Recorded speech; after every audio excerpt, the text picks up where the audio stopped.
I'm Gu Hang, and this is my story. We live in an abandoned mine, digging for resources with nothing but our bare hands and primitive tools. We trade whatever we find with other survivor camps for scraps of food. We don't harm anyone. We just want to survive. But even so, there are those who cast greedy eyes upon us.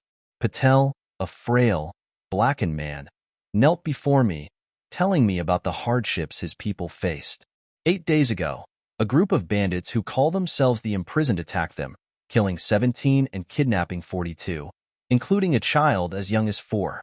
Even after paying the ransom, the bandits demanded more. They brutally killed 2 children at their doorstep as a warning. Desperate, Patel went to the Alliance for help, but all they did was issue a useless warning to the bandits. Now, they demand double the ransom and threaten to attack the mine and kill everyone. Patel came to me, begging for help, offering anything in return, even a promise to pay higher taxes in the future. I looked at him, disappointed. He didn't come to me first because he didn't see me as a real governor. Only after the Alliance failed him did he come crawling to me. He's willing to exchange their survival for taxes, but I know they can't afford to pay what the Empire demands, no matter how hard they work. But despite this, I decided to help. I told him not to kneel. I promised to protect those who work hard and honestly, and to fight against the bandits who plague us.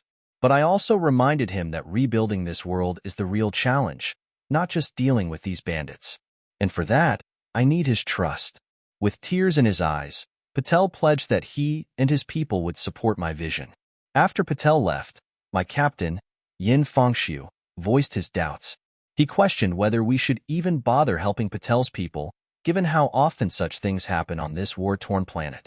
He reminded me that I only have 2 years to meet the Empire's tax demands, and that previous governors failed because they focused on taxes instead of development. But I'm different. I believe that if we rebuild this planet, making it more prosperous, meeting the Empire's tax demands will become manageable. I know we're short on time, but I have confidence in my abilities. Just then, a message appeared before me, invisible to everyone else. My first unit of soldiers had completed their training, reaching a new level of skill. With this news, I felt even more determined. I ordered my troops to gather, ready to take action against those bandits and reclaim justice for my new neighbors. It's been just 1 month since I, Gu Hang, found myself in this new universe. I'm now living in a time where a vast human empire rules countless star systems. 1,000 years ago, the God Emperor ascended and created the spirit web, bringing spiritual energy to humanity. The Empire, governed by the Supreme Council on Terra, the human homeworld, oversees everything. About 120 years ago, the planet I'm on now, Nu Xiao, was just an ordinary world. But then a war destroyed its surface, turning it into a wasteland. 29 years ago, the Empire decided the planet might still be saved and sent a governor to rebuild it.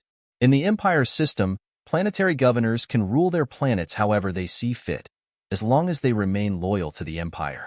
And loyalty, in this case, means paying taxes. If a governor fails to pay or doesn't pay enough, they're executed, and someone else takes their place. Nu Xiao has already gone through 5 governors in the last 29 years. The last 3 didn't even survive their first tax payment, each serving only 2 years before being replaced. And now, I'm the latest governor.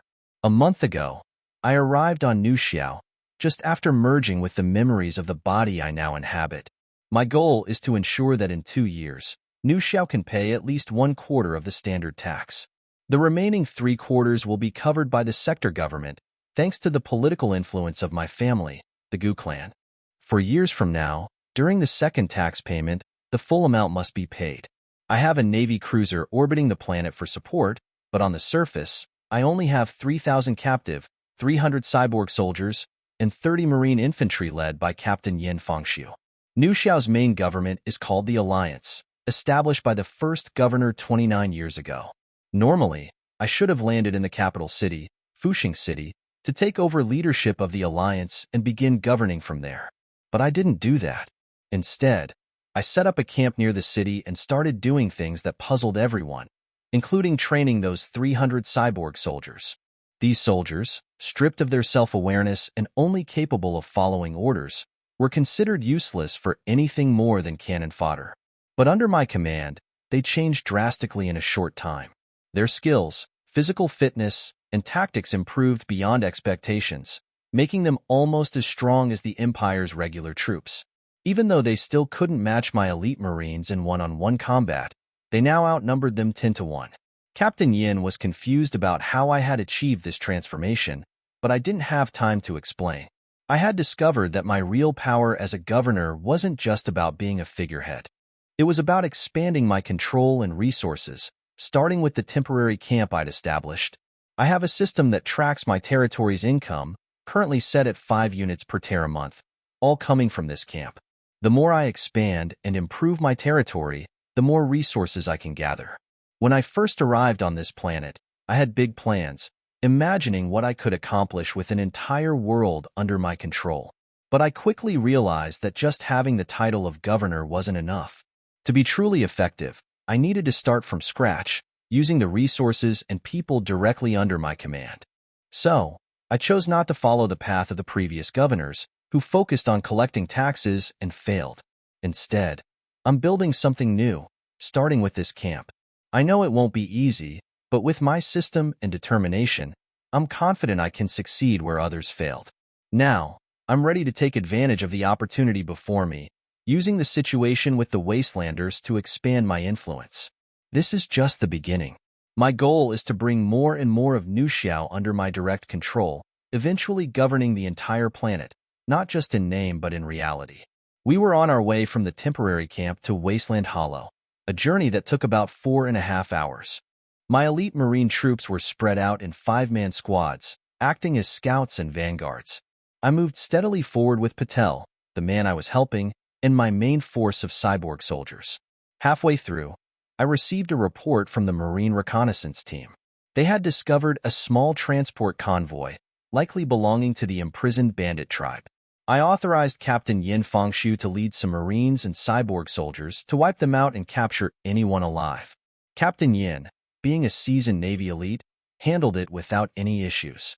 However, after hearing the prisoners' confessions, my mood soured. I called Patel over and told him, "It seems these bandits never planned to spare you." Patel saw the situation with the transport convoy and was filled with rage. Yes, they were carrying a large amount of explosives. They could not only blow open the gates of Wasteland Hollow, but also collapse the entire mine and bury us alive. I added, and there's more. According to Captain Yan's interrogation, the bandits had already made a deal with the greenskins in the ruins of High Wall. They planned to sell all 900 of you as high-quality food to those beasts. Patel was shocked. He knew the imprisoned bandits were ruthless, but he hadn't expected such cruelty. The greenskins are a species spread throughout the universe, often called the cancer of the cosmos. They reproduce through spores and are known for their love of battle and eating the brains of intelligent beings to upgrade their technology. The Empire has a kill-on-sight policy for greenskins, but enforcement on this chaotic planet is nearly impossible. Here on New Xiao, where even basic needs like food are hard to meet, and where the various factions are constantly at odds, no one expects bandits like the imprisoned to care about humanity's fate. But making deals with these brain-eating monsters is beyond unacceptable. Clearing out the greenskins is something I will do, but not right now. According to the prisoners, the green skin tribe in High Wall ruins is vast, numbering in the thousands, and they have advanced weapons. Dealing with them requires more power than I currently have. For now, my focus was on eliminating the immediate threat, the bandits threatening Wasteland Hollow.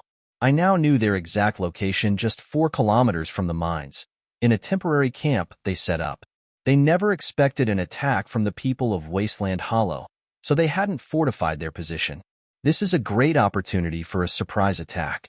Our mortars can do significant damage. Captain Yin was excited.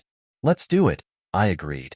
After a brief rest, we covered the remaining 2 hours' distance in just over 1 hour, pushing hard to avoid alerting the bandits by the delay in the transport convoy. Upon arrival, we prepared for the assault. The Marines were ready, but my cyborg soldiers needed a short rest to recover their strength. We set up our mortars, ready to launch an attack that would crush the bandits in one swift strike. Meanwhile, the bandit leader, Kaga, was growing increasingly uneasy.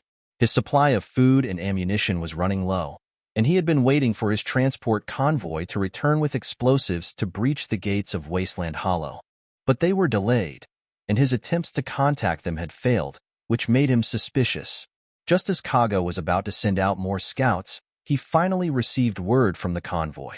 They claimed their radio had malfunctioned, and they were on their way back. But Kaga wasn't convinced. Something didn't feel right. He quickly ordered his men to prepare for a possible ambush and move out, but it was too late. As they started to move, the sound of incoming artillery filled the air. Mortar shells rained down on the bandit camp, causing chaos and destruction. Kaga cursed and tried to rally his men, but the second wave of artillery strikes hit before they could organize a defense. They were trapped, surrounded by my forces. And as the artillery softened them up, it was time for my troops to move in and finish the job. Pity.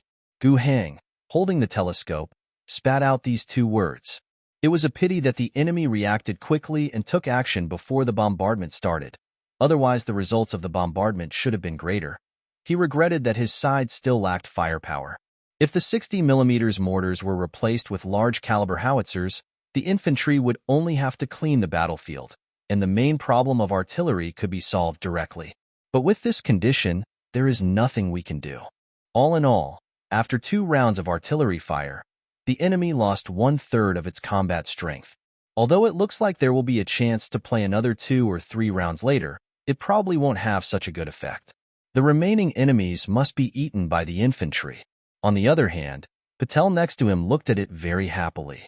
From the information from the living, he already knew that except for the dead, most of his clansmen had been moved to the prisoner's lair and were being guarded. There was no risk of accidental damage when shelling the temporary camp. So, he was really happy to see the group of bandits who had endangered his hometown being bombed. After several rounds of artillery fire, they were in a mess, with no counting of casualties. Mr. Governor, please kill all these robbers. I, Patel, am willing to serve you for the rest of my life. Just as he was thinking this, he saw the governor put away his telescope and called the soldiers guarding him to move forward. He quickly followed. Find the target accurately, fire, and kill.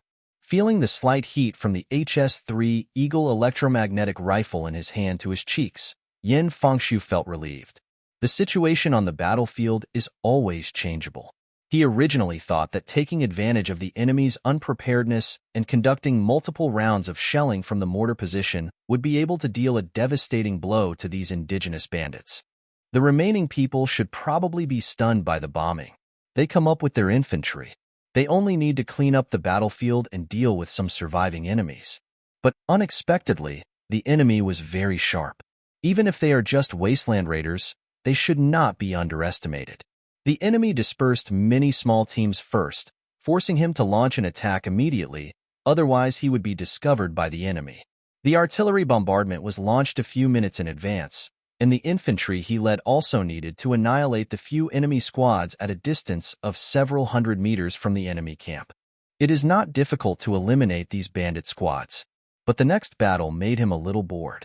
The damage caused by the mortars was less than expected, so he could only lead the infantry to chew the hard bones. Winning is okay, but what about losses?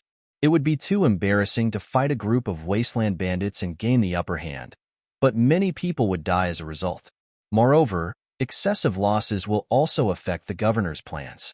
He has full confidence in the 30 Marines he personally brought down from the starship, but not necessarily those servitor soldiers.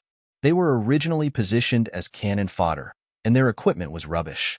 More importantly, the combat instinct implanted in the brains of the servitor soldiers was also directed in the direction of cannon fodder, highlighting a brave and unafraid of death. Being a cannon fodder is an advantage, but being a regular soldier is not. He is really afraid that these servitors will be too reckless and die too many times. But after the battle started, he immediately felt relieved. When annihilating several marauder teams on the periphery, these servitor soldiers did not show much specialness. After all, he led the Marines to eliminate the main targets. The mode that favors special operations is what the Marines are good at, not to mention that they are also equipped with auxiliary aiming, rapid enemy detection, precision shooting units, various accessories. Regardless of their training or equipment level, they have a crushing advantage over the Marauders, and it is normal to win them without taking any damage. The servitor soldiers who did not get a chance to perform showed very good qualities during the attack on the camp. They did not rush out like cannon fodder. Each squad maintained a skirmish formation and moved forward in groups of 3. There are assaulters, fire support, and team machine guns behind to suppress and accompany the advance. Although the mortar position 1 kilometer away cannot do particularly good damage, it can continue to eject artillery shells to accompany the soldiers as they advance, suppressing the enemy. Of firepower. Newbook bar the tactical movements of these servitor soldiers, in his elite eyes, although a bit rigid, are standard enough and effective enough. Those looters who wanted to break out were trapped in the camp and unable to get out. They could only occasionally shoot some bullets from inside, but they were not very accurate, and they did not dare to show their heads, let alone perform aimed shots. Soon, multiple assault teams had entered the camp. The quality of the servitor soldiers is still online. They alternately advance, cross-cover, cut from multiple angles, take care of the blind spots in the field of vision. All the necessary technical movements are used. Those bandits thought they could finally launch some substantial counterattacks at close range, but what they faced was still the merciless slaughter of the servitor soldiers. Of course, the servitor soldiers are definitely not invincible. In a close firefight, casualties would inevitably occur, but it was much better than Yin Fangxiu had expected. Is the training provided by the governor really effective? It is not just a face-saving project, but it also has a real improvement in combat effectiveness. 300 cannon fodder turned into 300 regular troops. He found it incredible that the change happened in such a short period of time. But this is a good thing. With the servitor battalion's level, he finally didn't have to worry about heavy losses in the battle. Those bandits couldn't resist the attack of the servitor soldiers. This battle is secured. Yin Fangxiu found it unbelievable, and Kagana was really desperate. His reaction was not unpleasant, but it still failed to save his fate. His brothers were trapped in the camp, with less than half of their manpower left. The roaring mortars had stopped bombarding him for fear of causing accidental damage. He thought he would be able to take a breather and even have a chance to launch a counterattack, but he did not. Those attacking soldiers with mechanical eyes were what made him despair the most. He has heard of such things as machine servants. Some big forces also have them, but they are just like captive workers. They cannot think proactively and can only follow orders to do some low-end repetitive manual labor. They are not suitable to be trained as soldiers. If they have to do this, they will only get a pile of cannon fodder. If we really want to talk about the advantages, then they are no leakage of secrets, absolute loyalty, and absolute obedience. And these are servitor soldiers now? There are such outrageous servitors? In their cold eyes, there was no stupidity at all, only ruthlessness. They were well-trained, moved quickly, and slaughtered his men in an orderly manner. Fight back? Many of his gangsters did try to fight back, but scattered counterattacks were of no use. Occasionally, the servitor soldiers were injured, but it did not affect their emotions at all. Even hiding in temporary houses made of construction debris and rubble is of no use. Those servitor soldiers would throw 2 to 3 grenades in a row, and then enter without hesitation with guns. They were not afraid of casualties, but often there would be no casualties, and they could kill the bandits who were stubbornly resisting. Now, he knew, it was all over. His temporary camp had been blown to pieces, with debris and craters everywhere. His brothers were killed and injured everywhere, killed by bombs, scraped to death by shrapnel, and their bodies were beaten to pieces by well-equipped soldiers with electromagnetic rifles from a distance, shot at close range by servitor soldiers. The prisoner is already dead, but Kaga still has one last trick up his sleeve. His tribe is hopeless, but he may still have a chance to survive. He took out a palm-sized green dirty glass bottle from his arms and looked hesitant. He has seen what happens to people who drink this stuff, and it may not be much better than death, but if he didn't drink, he would die now. Finally, he gritted his teeth, pulled out the cork of the bottle, and drank the potion in a gulp. How difficult is it to deal with the green-skinned beast known as the cancer of the universe? Gu Heng saw it with his own eyes today. As the battle came to an end, he personally led the remaining troops into the battlefield, intending to finally end the battle. By the way, when he felt the smoke of war up close, he heard a huge roar, like a bear. Then, a mutant giant that was at least 2 meters tall, muscular and strong, with dark green skin appeared in front of him. This guy is almost naked, with only a few strips of cloth hanging on his body. It is obvious that his sudden increase in size has stretched his original clothes. His skin was dark green all over and looked very rough. The firearm in his hand has a wild style, and most of the parts look quite messy. In the hands of ordinary people, it looks like a hand cannon or a rocket launcher, but in the hands of this guy, it is just like a normal shotgun, even can be used with one hand. After he appeared, he immediately attracted the attention of the surrounding soldiers. The G7 assault rifles in the hands of the servitors were aimed at him, and when they pulled the trigger, the automatic rifle firepower covered him ferociously. However, a shocking scene happened. This dark green mutant giant had been shot so many times, but nothing happened. At this moment, at least a dozen rifles were fired at him. He didn't fall down, and of course the soldiers didn't let go of their arms around the trigger. They all loaded up and went up. This green skin monster was big and didn't move around, so most of the bullets hit the target. Logically speaking, unless you are really an Iron Man, any piece of flesh will be beaten to pieces. But no, this guy is still standing there alive. Some bullets were bounced away, some bullets lost all kinetic energy and fell down, and some bullets were embedded in the skin and muscles but could not penetrate deep. There was some bleeding, but it was by no means a serious injury. Kaga, who had just completed his transformation, has now come to his senses after the initial confusion. He still has some self-thinking and knows that even if he transforms and becomes stronger, his first goal is to escape as soon as possible. So he ran out of the camp. The taller body and more powerful muscles did not make him bloated, but made him faster and more flexible. After he started moving, the hit rate of the servitor soldiers plummeted. If he didn't care and just ran away, he might actually have a small chance to escape. But in the process, his attention was always attracted by the nearby servitor soldiers, and he couldn't help but want to attack them. On the one hand, being beaten made him irritated. The bullets fired by the assaulter rifle were not fatal, but still painful. On the other hand, the effect of the medicine entered his brain quickly, and his bloodthirsty desire kept urging him to go on a killing spree.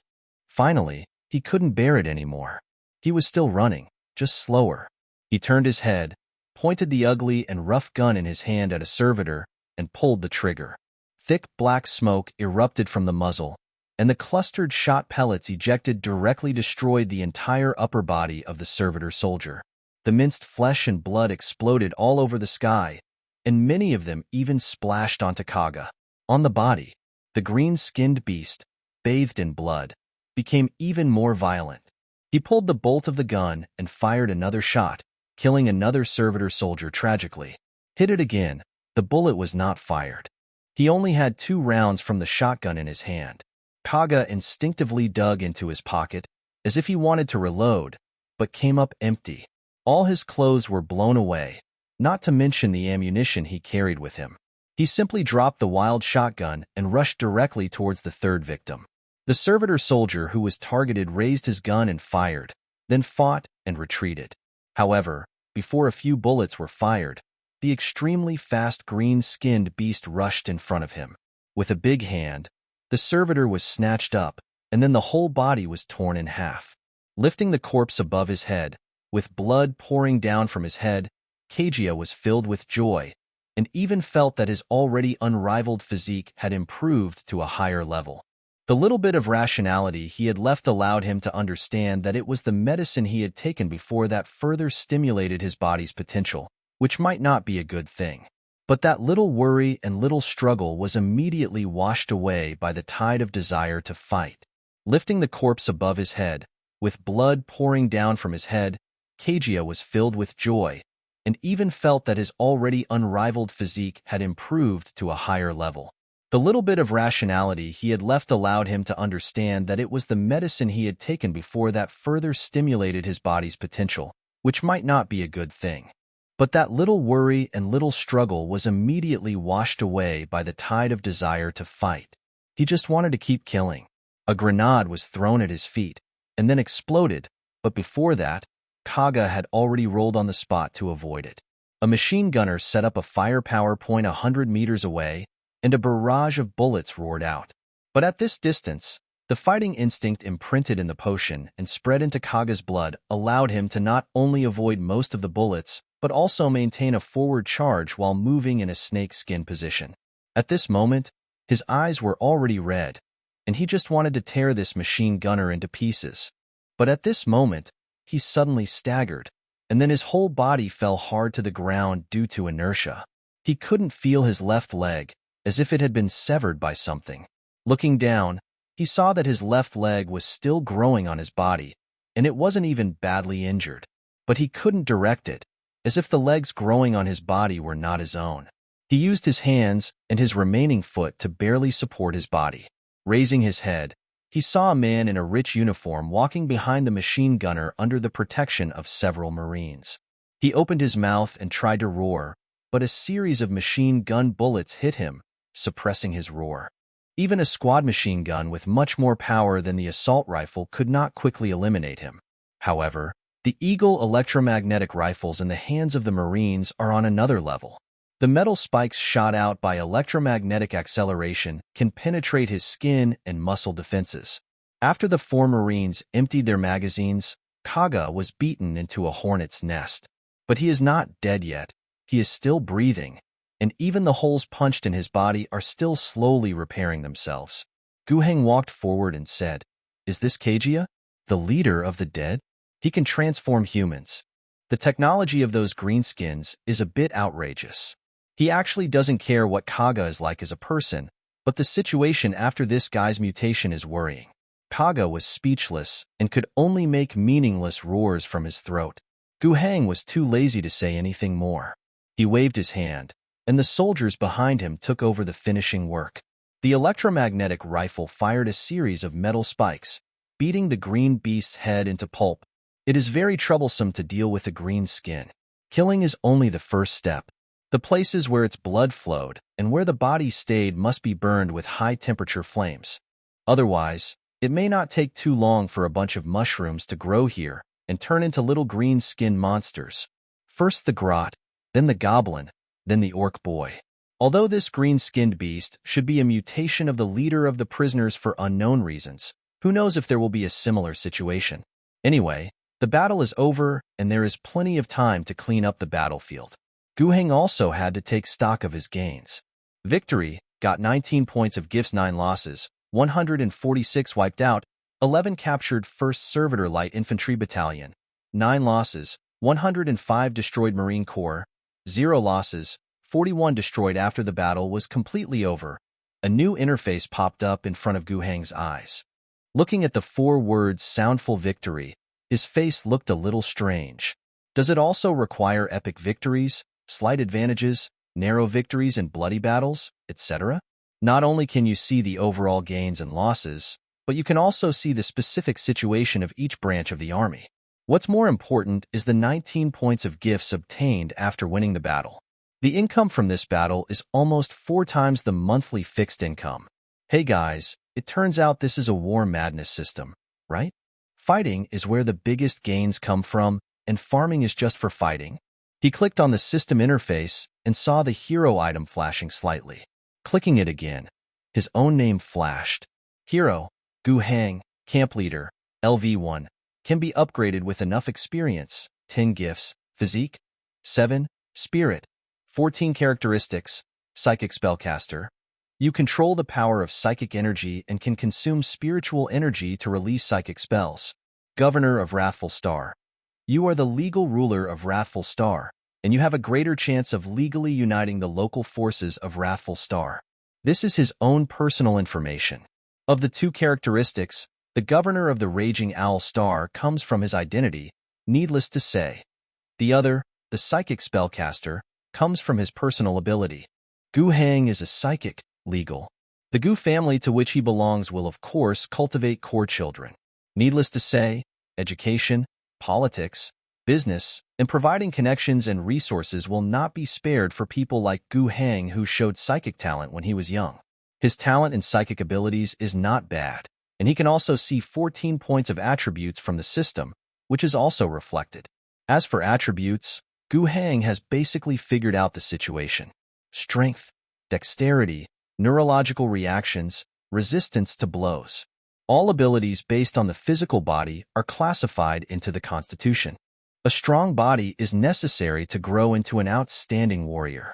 In this era of extraordinary power, even with the development of science and technology, individual bravery in war still has significance.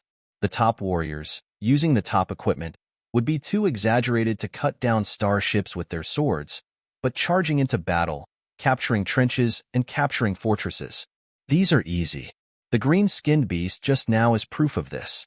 Without Gu Hang, the guy still wouldn't have survived, but if he wanted to kill him, he would have to sacrifice many extra servitors and even the lives of the Marines.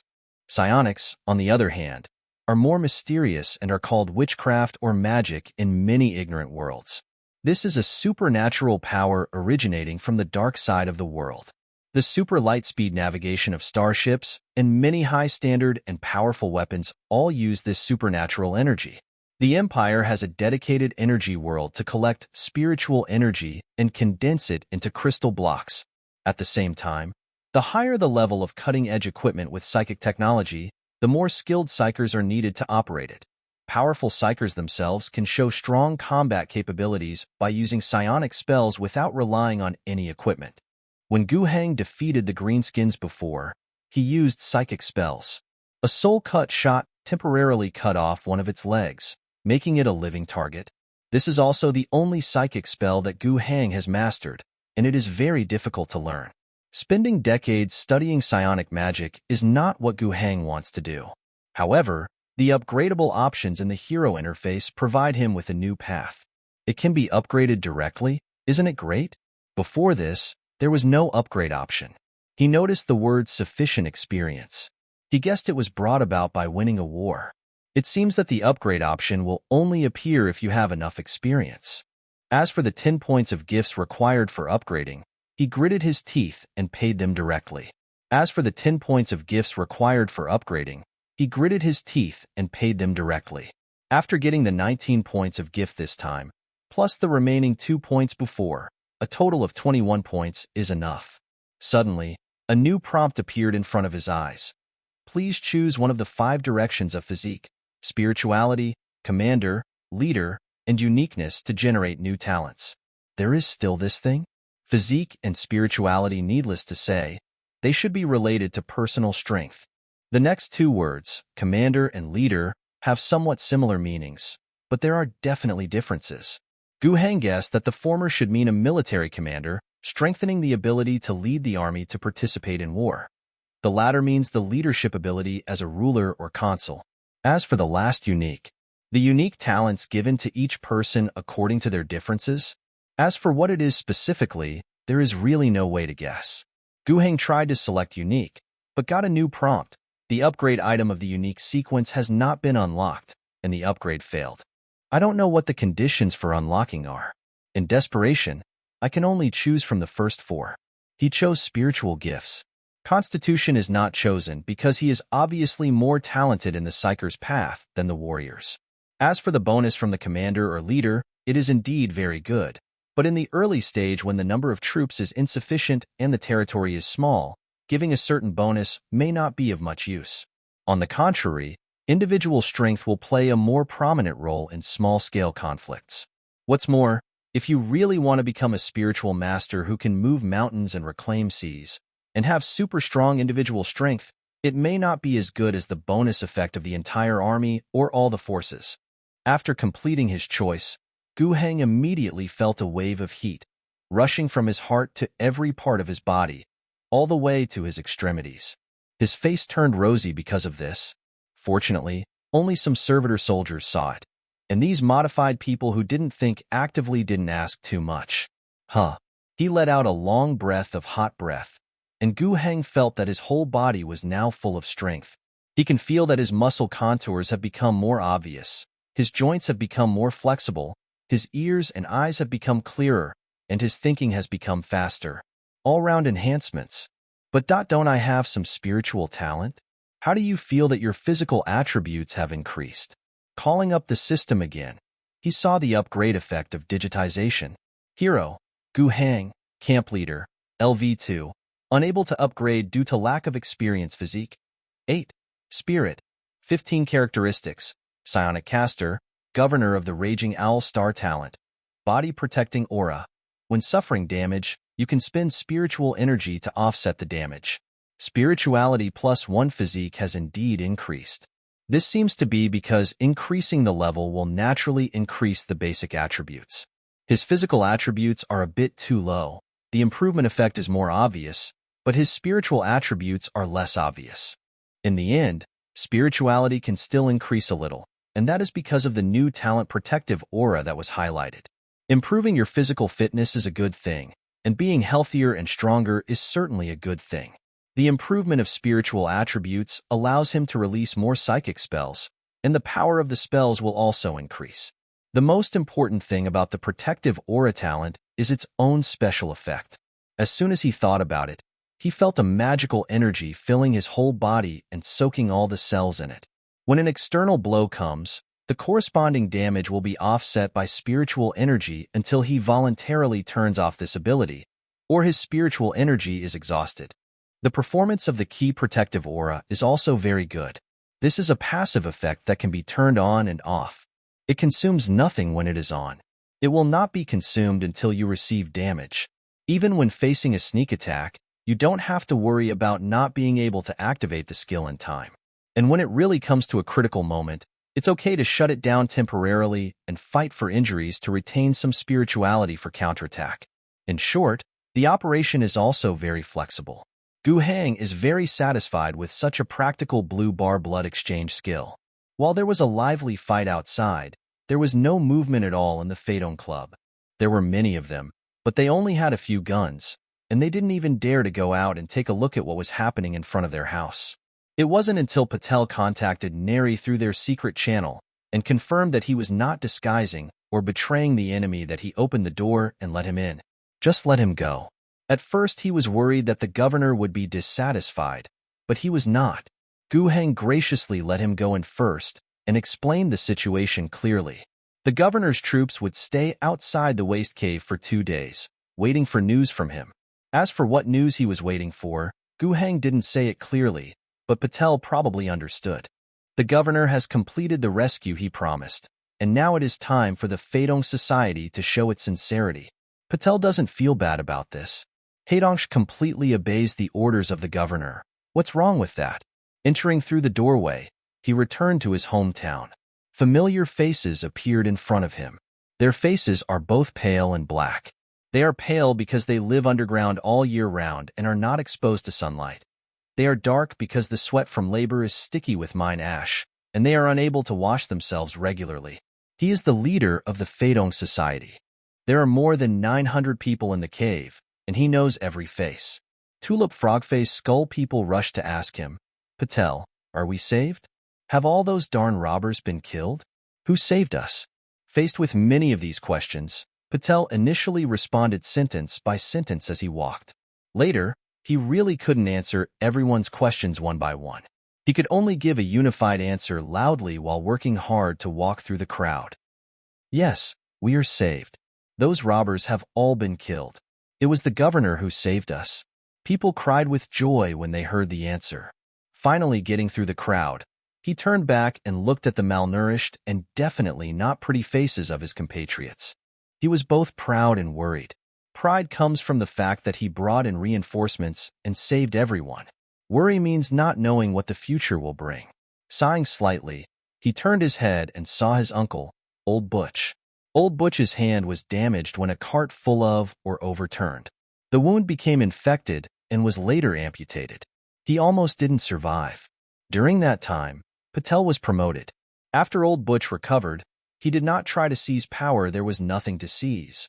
And in the environment of the Phaedong Society, there was no room for exploitation or oppression. The leader is elected, and the entire settlement is too poor. Even as a leader, the working and living conditions are not much different from others. 69. Due to his disability, Old Butch can no longer do any heavy work. but he is still using his remaining energy and doing his best to assist the younger generation, Patel.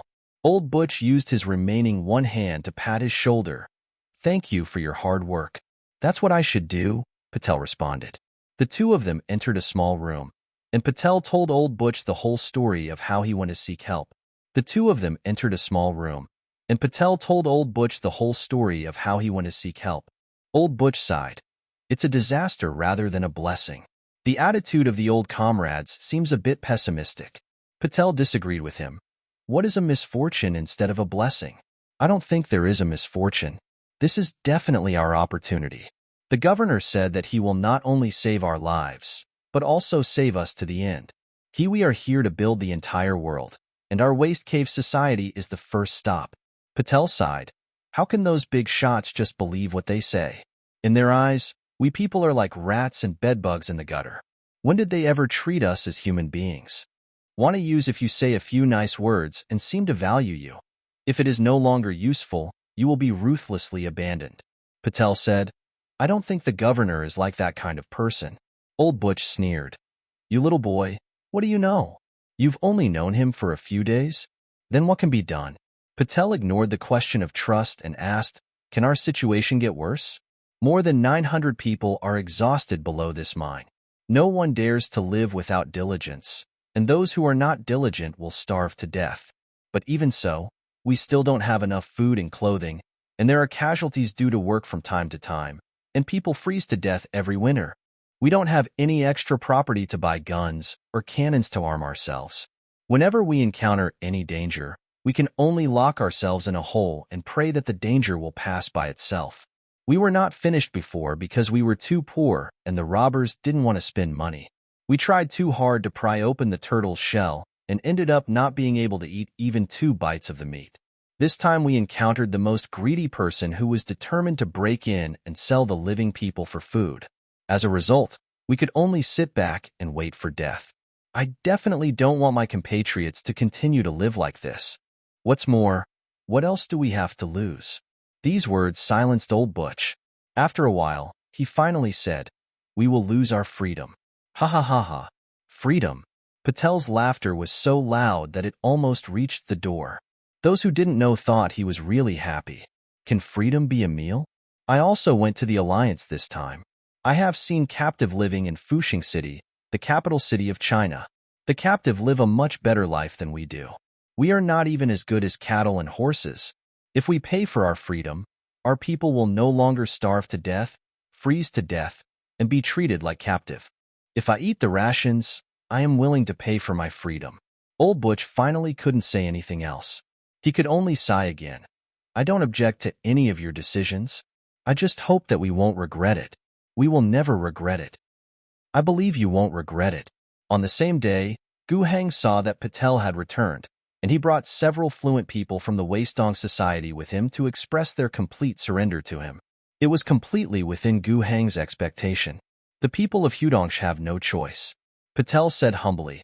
"Your Majesty the Governor, there are a total of 907 people in the Weistong Society, waiting for your first order. Let's go into the cave and have a look." "What? Are you going into the cave? Not welcome?" "No, but the conditions there are very poor. He really didn't want Gu Heng to enter the mine, not for any other reason, but because the conditions in the mine were too poor. More than 900 people live together in a narrow cave. Even if there is a vent, the smell inside is definitely not good. The living conditions are shabby, with excrement and urine everywhere." Patel was very afraid that the situation in the mine would stain the governor's gorgeous clothes, and even more afraid that the governor's heart would be stained. Gu Heng waved his hand and said, "I always want to see what your situation is before I can decide what to do next." Although Gu Heng's arrival was unexpected and no grand welcome ceremony could be held in a hurry, the people in the Wasted Dong Society still tried their best to create some pomp and ceremony in an attempt to make the governor feel their respect. When Gu Heng entered the mine through the gate that had been cleaned as much as possible, he saw that all the lights in the mine were lit. The people of the Wasted Dong Society lined up on both sides of the mine tunnel, welcoming the arrival of the person who would decide their future destiny. Gu Heng was not the first to come in. His current military supervisor, Captain Yin Fengxiu, had already brought in hundreds of people. Along the way, the servitor soldiers pulled up a human wall to separate the passage from the residents of Weistong society. The soldiers stood straight with their guns in hand, while the people around them knelt down one after another when Gu Heng passed by. Wherever Gu Heng went, people would kneel down to greet him. Besides people, there is nothing else the Hudongsh can do to show off. In the midst of the crowd, Gu Heng walked all the way, observing the situation in various parts of the wasted Dong society. Every person has a lot of food, but they all look unhealthy. There are some mining tools in the mine, such as hoes and carts. It is purely manual work, and there is no equipment. While walking, he came to a cavity area in the mine. This place was used by the people of the Weistong society as a square and an important residential area. There are many simple buildings with wooden structures built in a mess. This should be the home of many people. More residents of the Weistong society gathered here. When Gu Heng stepped into it, hundreds of people, led by leader Patel, knelt down. Respect is fully demonstrated. Here, a temporary platform was also set up. Gu Heng walked up. The microphone was already set up. The voice he speaks here can not only be heard by people in the small square inside the mine, but can also be heard by people who are not in the square through speakers placed throughout the mine. After all, this mine square is not big enough to gather 900 people. Standing on the stage, Gu Heng stared at the faces under the dim light. He could see on their faces the joy of surviving the disaster and the gratitude to him as their savior. But equally, there is also confusion in their expressions about the future, doubts about him as the person who determines everyone's next fate, and the numbness left behind in the hopeless life in the wasteland. There is a long way to go. But he still spoke slowly. Residents of Hudongsh, I am your governor, Gu Heng. Today, I saw all the people kneeling down to me and showing their surrender to me. This is good and proves that you made the right choice. Today, I saw all the people kneeling down to me and showing their surrender to me. This is good and proves that you made the right choice. Your leader, Patel, asked me for salvation, and I granted him. I led the army to the wasted Dongshi and eliminated the bandits who threatened you. 146 corpses were neatly placed outside. 11 prisoners will be witnessed by all of you later. Come down and be judged. The salvation you want has already been obtained, but the salvation I want to give you has only just begun. In the harsh and merciless wasteland, whether it is natural disasters or man-made disasters, there is always a threat to our survival. Today the prisoners are coming, and tomorrow something else may come. You need to have the ability to protect yourself, and I will arm you. This is the first salvation I will give you. You work hard day and night in the mines, but all you get in exchange is a life without sunshine all day long, not enough food and clothing, and people die every winter. You have the right to live a better life, and I will give everyone who is willing to work hard a better life. This is the second salvation I want to give you. A safe environment, food and clothing. These may be your biggest wishes now. But when you are full, you will have more wishes, a better living environment, better spiritual enjoyment, and even self-realization, sense of honor, faith. And I will provide you with a platform to pursue a higher level. This is the third salvation I want to give you. In my plan, after I give these 3 items to you, and after I let you live a safe and prosperous life, then I can truly save you. Gu Heng finished his speech, and at this moment, whether those who were lucky enough to see Gu Heng's face in the square, or those who were crowded in other places and could only hear the sound from the speakers, all the people in the wasted Dong society, the residents, are already rejoicing. When Gu Heng said that all the robbers outside had been killed, everyone was already rejoicing. The bandits killed and captured their compatriots and kept them in caves for many days, running out of food supplies. They have been in panic all day long, and now they are finally rescued, and their gratitude cannot be forgotten. When Gu Heng talked about arming them, some residents, especially the young and passionate ones, became even more excited. People in the Wasted Cave Society have always known the importance of having guns and cannons in the wasteland. In this place where the weak eats the strong, there is no ability to protect oneself. It is just a piece of meat. No matter whether it is fat or thin, someone will always want to take a bite. After all, everyone is starving. But guns are not free. The most valuable thing in the wasteland is the arms trade. The people in Hudongsh find it difficult to have enough food and clothing and cannot afford it at all. Having weapons gives you a sense of security. If the same thing happens this time, not to mention whether you can win or not, at least you have the strength to fight. You won't just sit back and wait for death like now, and you can only rely on others to save you. The second item, food and clothing, aroused even greater passion. Gu Heng's statement struck a chord deep in their hearts. We work so hard. We work so hard. Why can't we get a full meal in exchange? They don't understand the exploitation of the external market, and they don't understand the difference in value between primary products and processed products. But the Governor General said he would give them food and clothing. This alone is enough for them to fully support whatever the governor wants to do. As for the third point, the so-called higher pursuit, no one was particularly impressed and even felt confused. Just living is already very difficult. They rarely think about more things in their lives, and they don't understand what the so-called self-realization and sense of honor are about. Happily cheering, that's also because it's a continuation of the previous things. What the governor said is always right, but there are always a few people who still keep thinking despite the torture of a painful life. When they heard what the governor said, their eyes lit up. Most people in the Feidong Club were inspired by Gu Heng's speech. They can already see that a bright and hopeful road is opening up before their eyes. Old Butch's mood was very complicated. As a person gets older, has experienced more hardships, and has the safety of the entire Huidong society on his shoulders, it is inevitable that he will overthink and be suspicious of everything. From his point of view, there are hundreds of people in the Feidong society, working together to stay warm in the dangerous wasteland, just to survive. No matter what situation you encounter, it is better to think more and be more prudent. Even if you miss many opportunities, it is better than making a wrong step and being doomed. The governor led troops to rescue him, and he was of course extremely lucky. Without outside help, all of them would have died. But to be honest, what he expected most was that the governor would lead his troops to kill all the bandits and then leave.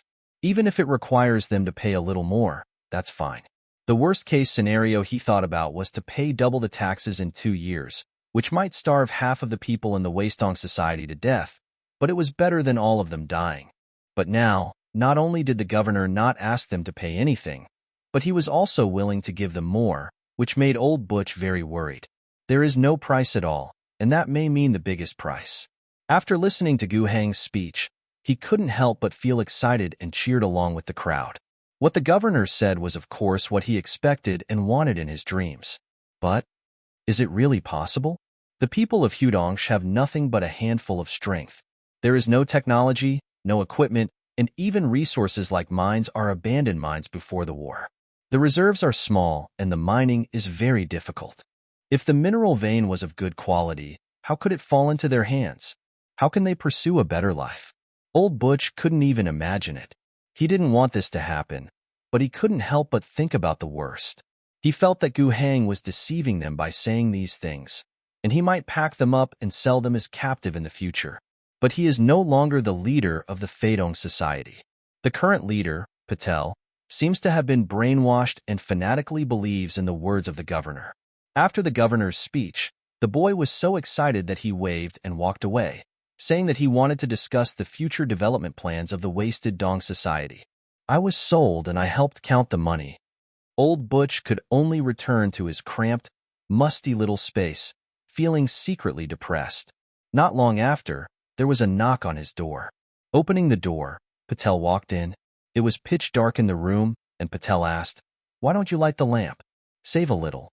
According to what the governor said, a happy life cannot be achieved by saving energy. Haha, now you are talking about the governor. He saved us. I have never denied this. He will also bring us a bright future. Old Butch was a little perfunctory. He had given up trying to persuade Patel. The matter has come to this. What else could we do? To be honest, Feidongsh has no strength. Even if Patel listens to him, so what? Can you still resist the governor? Thinking of this, he became even more disheartened. He asked half-heartedly, "If you don't discuss the plan with the governor, why are you looking for me? A bad old man. The discussion has been completed, and I'm here to ask you for help." So fast? The governor is very particular about efficiency. What do you want me to do? What do you want me to do?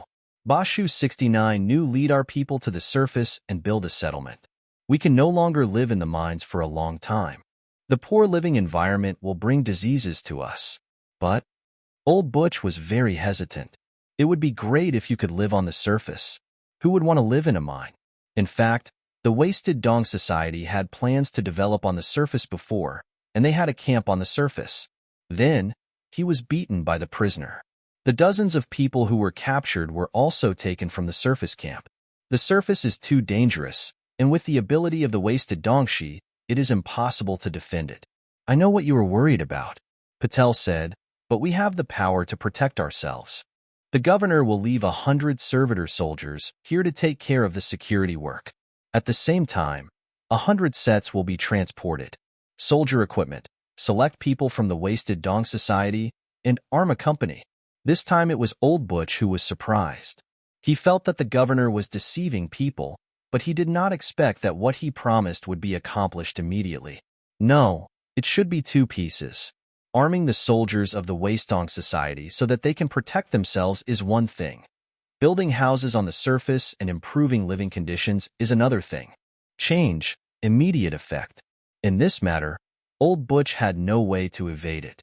But he was curious about another point. You want me to help build the surface camp, then what are you going to do yourself?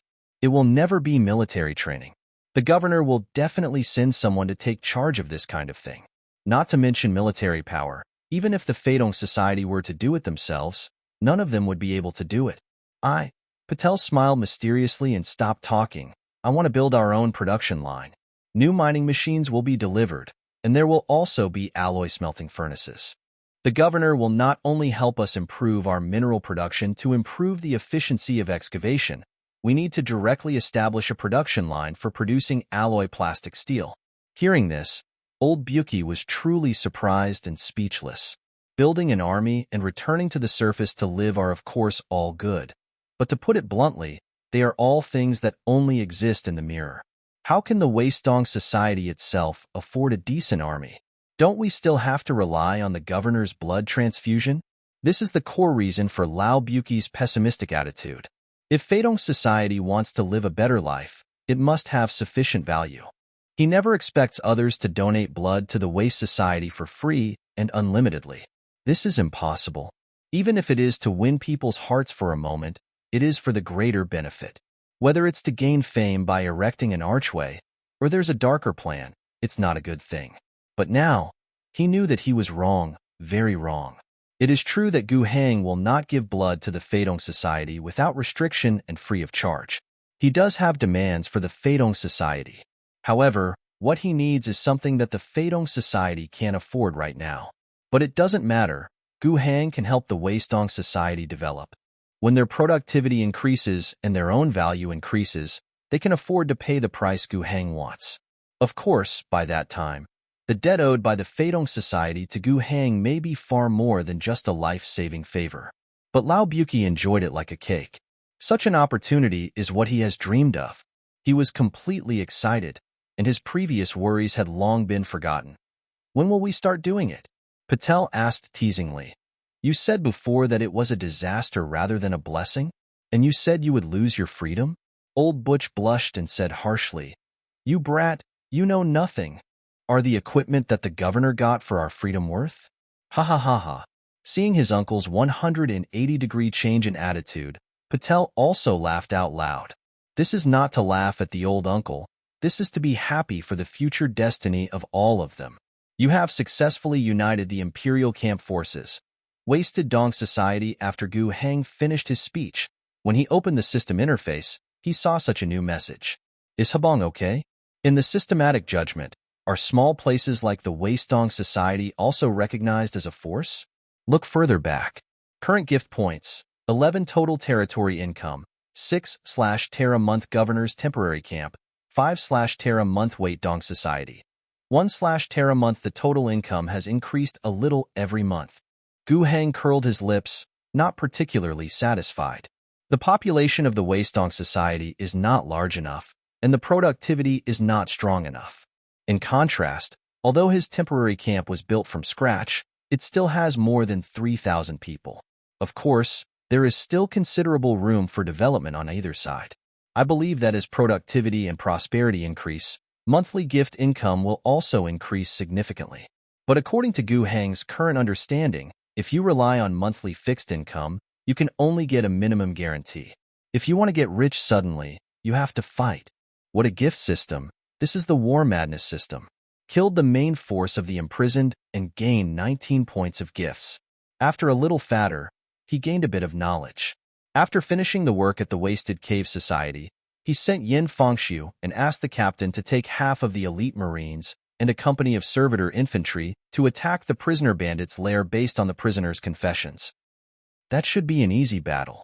The main force of the prisoners had been wiped out outside the Wasted Cave Society, and most of those left in the camp were the old, weak, sick, and disabled. After all, robbers also have families. There is no need to worry too much about the small number of bandits left behind. Their total number is only 30 or 50 people at most, and they don't know how many guns they can get together. The troops currently brought by Yin Fangxiu are enough to wipe them out. I hope Yin Fangxiu can rescue the prisoners of Hudongsh who are still alive as much as possible, but it is really not possible, and there is no way to force it. In addition, what Gu Heng is looking forward to more is the harvest of gift points. Although I know that the enemy is very weak and the benefits from the gifts will not be much, it should be higher than the monthly fixed income if I just wait, right? Thinking like this, he continued to look down. As a result, a bigger surprise came. He saw that a new function had quietly appeared in the system. Below Hero and Soldier, a new option quietly stays here. Science and Technology. Gu Heng's mood was not calm. He had previously felt that this system was a war-mad system. In addition to giving a lot of points for winning battles, there was another aspect to the system's functionality. Whether it is personal upgrades or military training upgrades, they are all preparations for war. It seems to be a cyclical system in which the more you fight, the stronger you get, and the stronger you are, the more you can fight. Farming is only a secondary link. But what he didn't expect was that the system's functions were not fully open to him. So are there any other new features in the future? What are the conditions for enabling new functions? Unknown. There will be a lot of in-depth research in the follow-up. What Gu Heng wants to see most now is this technology function and what kind of technology it is. When he opened it, he saw that the system interface displayed a sky full of stars, but each star was dim, waiting for him to light it up. Upon careful analysis, these dark stars seemed to be connected to each other, with quite intricate shapes and different sizes.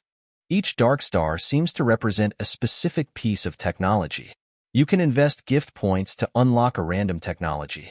The success rate of technology unlocking and the level of technology unlocking increase with the specific points invested. The lowest level invests 10 points to unlock it once. The second level invests 100 points to unlock it once. The third level invests 1,000 points to unlock it once. New bookbar. You can invest gift points to unlock a random technology. The success rate of technology unlocking and the level of technology unlocking increase with the specific points invested. The lowest level invests 10 points to unlock it once. The second level invests 100 points to unlock it once. The third level invests 1,000 points to unlock it once. Is it still a card drawing and lottery mechanism? You're not a liar, are you? Gu Heng has a bit of a psychological shadow on this kind of card drawing thing. But there is no other way. He currently only has 11 points of gifts on hand, and they will be gone if he draws the minimum standard once. According to his understanding of similar mechanisms, this kind of lowest quality shot usually won't produce any good results. But the key is that if he doesn't spend it here, the 10 gifts in his hand will be of no use. As for the hero, he is currently at level 2 and is stuck with experience. Even if he has gifts, he cannot be promoted. In terms of military training, if he is not good enough to be promoted to T5, he will receive 1 gift point for every 100 people. T5 will be upgraded to T4, and 1 gift point will be upgraded to T4 for every 10 people. Upgrade to T3, 1 point of gift per person.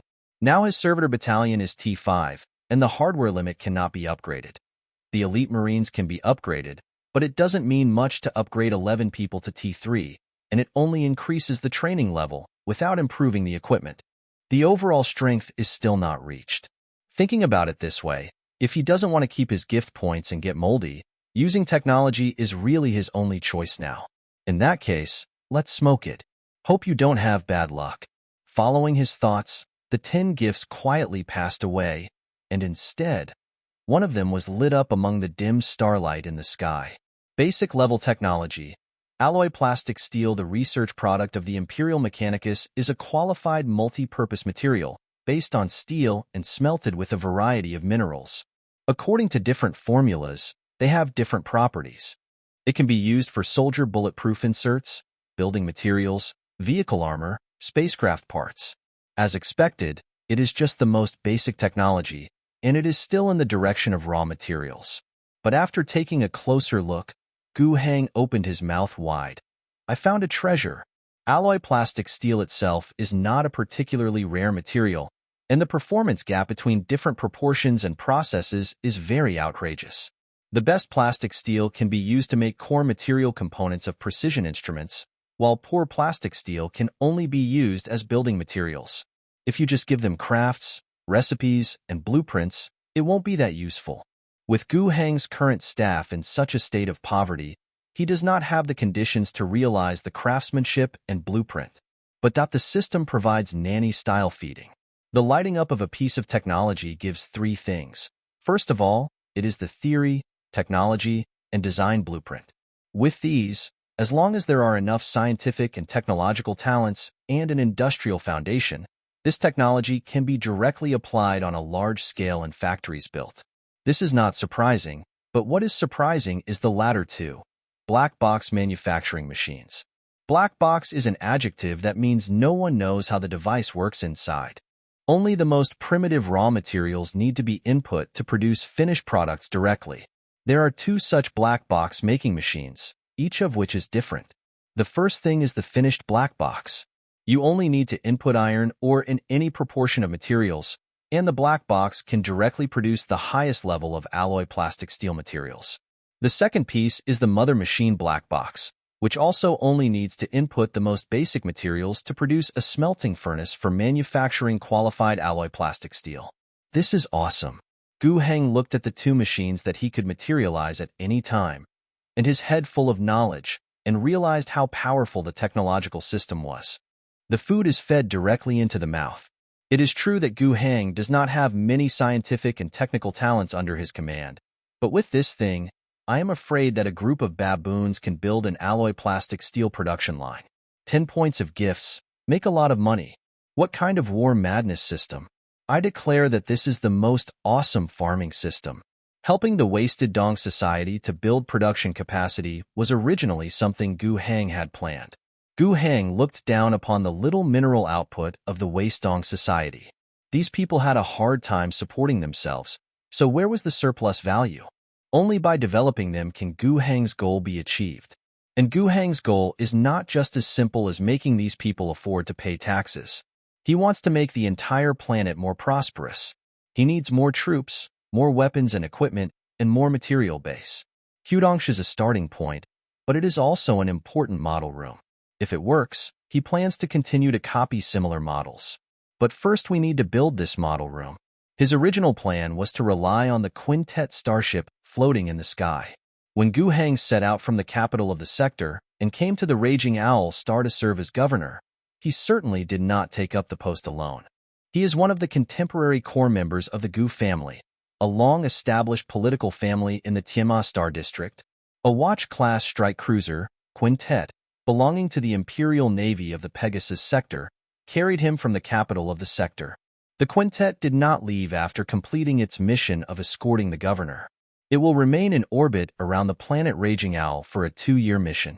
It will obey the governor's orders and provide the strongest backing for the governor to revive the entire planet.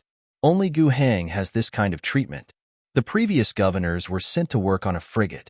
Theoretically, with the Quintet floating in orbit, Gu Heng could walk sideways on the Raging Owl star.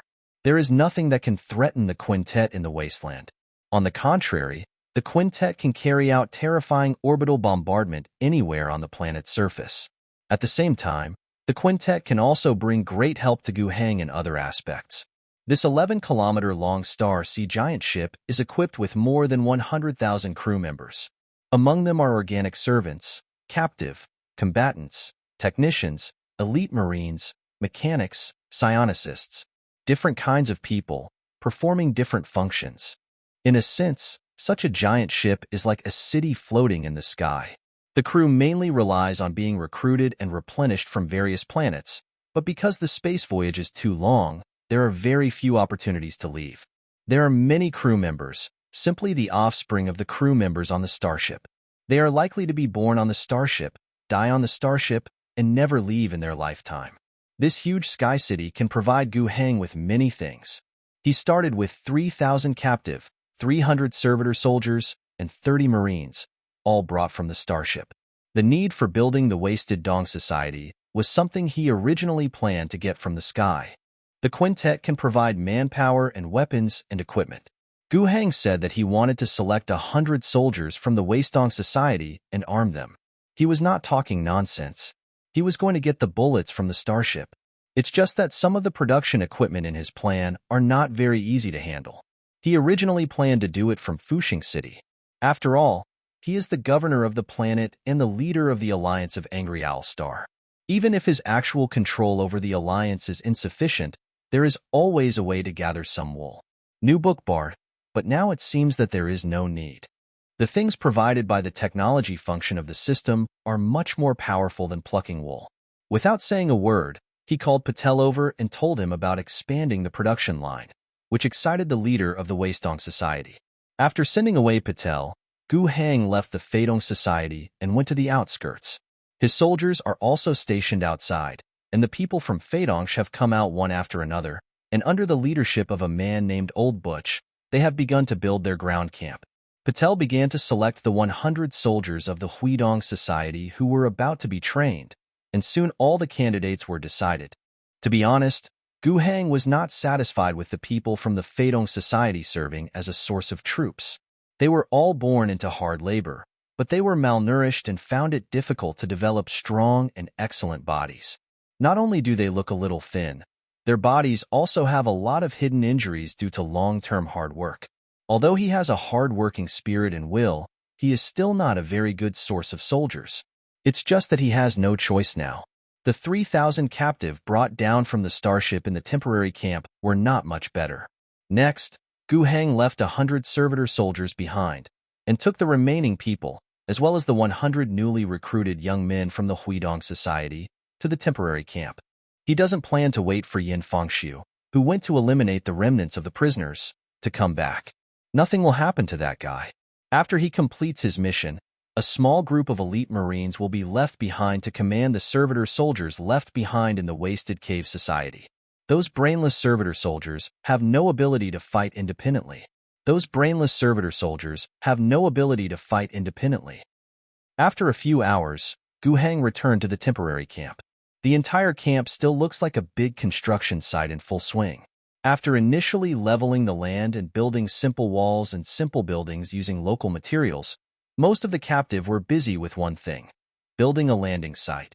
The landing site is for starships, of course, not to lower the entire starship, but to facilitate the transport planes that fly down from the starship to dock with the ground. This is not a particularly efficient method of transportation. On some planets with better conditions, space elevators and orbital starports are the main force in interstellar transportation. However, it is still a matter of conditions. Where can Gu Heng afford to build a space elevator and starport now? We can only rely on the spacecraft carried on the starship to carry out transportation between the ground and space. This requires a landing site, or even an airport, to improve efficiency. The amount of the completely completed project is not small, but it does not have to be completed in one step. It is enough to make a preliminary one that can be used. After briefly checking the progress of the project, Gu Heng found an empty space outside the camp and displayed 2 black box manufacturing machines. The 2 manufacturing machines are really black boxes. Pitch black, unknown materials constitute these 2 large square black boxes. The 2 are one big and one small, like 2 houses. There are 2 doors in front and behind, one for feeding materials and the other for outputting products. Gu Heng scratched his head, a little dumbfounded. The system didn't say the black box was that big. How to move this? You can only use engineering machines. Simply using human power is too exaggerated. However, after thinking about it, Gu Hang felt that there was no need for him to transport these two things to the wasted Dongxi. To use the finished black box, the ore can be imported from the Wastong Society, although this is a bit contrary to his promise to Patel to build a production line for the Wastong Society. But there is actually no conflict. The finished black box must be made of the most advanced alloy plastic steel material, and the output will not be large. As for the production line of Hudongsh, it depends on the various parts produced by the black box of the mother machine, transported to Hudongsh, and then assembled locally to build an alloy smelting plant. It is conceivable that as the two camps continue to develop, transportation exchanges between them will be frequent. Road building is certainly needed, but transportation equipment is also important. He didn't want his men to push carts, and it would take 8 hours each time. Vehicles and engineering equipment are in great need. His eyes were looking up to the sky. It seems that we still have to collect the wool of the quintet, including the 100 sets of weapons and equipment promised to the Feidong Society. Just the thought of having to deal with that girl made Gu Hang feel a little annoyed. Yulisha felt a little annoyed at the thought of dealing with Gu Hang. As a serious Imperial Navy Commodore and the captain of a strike cruiser, she is an out-and-out big shot in the Pegasus sector. Who is more important, a Commodore or a planetary governor? The Imperial Navy stationed in the entire Pegasus sector only has 7 cruisers in total. In comparison, there are 9 planets in the Pegasus sector, which is about the same number. The two are not the same system. The planetary governor has a special status, but generally belongs to the Imperial administrative system. The starship captain belongs to the military system of the Imperial Navy. Theoretically, sector leaders do not have the ability to directly command the Imperial Navy. Of course, this is not the case. The Pegasus fleet was established in the Pegasus sector. Most of the officers and soldiers were recruited and selected from various planets in the sector. The starships were also purchased with money from the sector's finances, and the logistics supplies were also provided by the sector. In terms of mission, the Pegasus fleet is also responsible for the defense of the Pegasus sector. It has to cooperate with the sector government, and its independence is indeed not that strong. In short, the status of the 7 cruiser captains and the 9 planetary governors in the Pegasus sector is hard to compare, but they are probably about the same. But it would be different if it were embodied in Gu Hang and Yi Lixia. There are 9 planetary worlds in the Tianma Star District. Although the other 8 are of varying levels, they are all princes of one party. Only this Angry Owl star is a big problem. 69, and according to past practice, Gu Hang becoming the governor was not much different from being sentenced to death with a 2-year reprieve. How could he compare with Yi Lixia? Yulisha also comes from a noble family. The Fofana family she belongs to is an ally of the Gu family, and they are joint supporters of the current leader of the sector. And she herself is a rising star in the military world, the most dazzling rising star in the Pegasus sector navy, the only woman and the youngest among the 7 captains. Being able to sit in this position, family background is of course important, but her own ability cannot be ignored. Gu Hang and Yi Lixia are worlds apart. However, the female brigadier general also has her own troubles. It has been nearly 2 years since she was promoted to captain of the quintet, and doubts still arise one after another. Age, seniority, gender, all have become targets of attack. As for ability, it is too idealistic to talk about ability in vain, and it cannot be used as food unless it is transformed into achievements that cannot be questioned. She really worked hard and wanted to fight a good battle. Punch green-skinned warlords, kick chaos traders, exterminate the void Zerg. Anything is fine. Anyway, just fight a hearty battle. Return home with a great reputation, and see who dares to point fingers at me in the future. As a result, nothing was gained from the battle. Instead, the Raging Star came to protect the family's political ally, the young man who was sent as the governor. Squatting lasted for 2 years. She was very unhappy, but had no way to resist, so she could only go to her post angrily. She was already very annoyed, and that guy always made trouble for her. She couldn't figure out now whether the Gu family valued Gu Hang or not. Speaking of attention, how come you are assigned to such a place?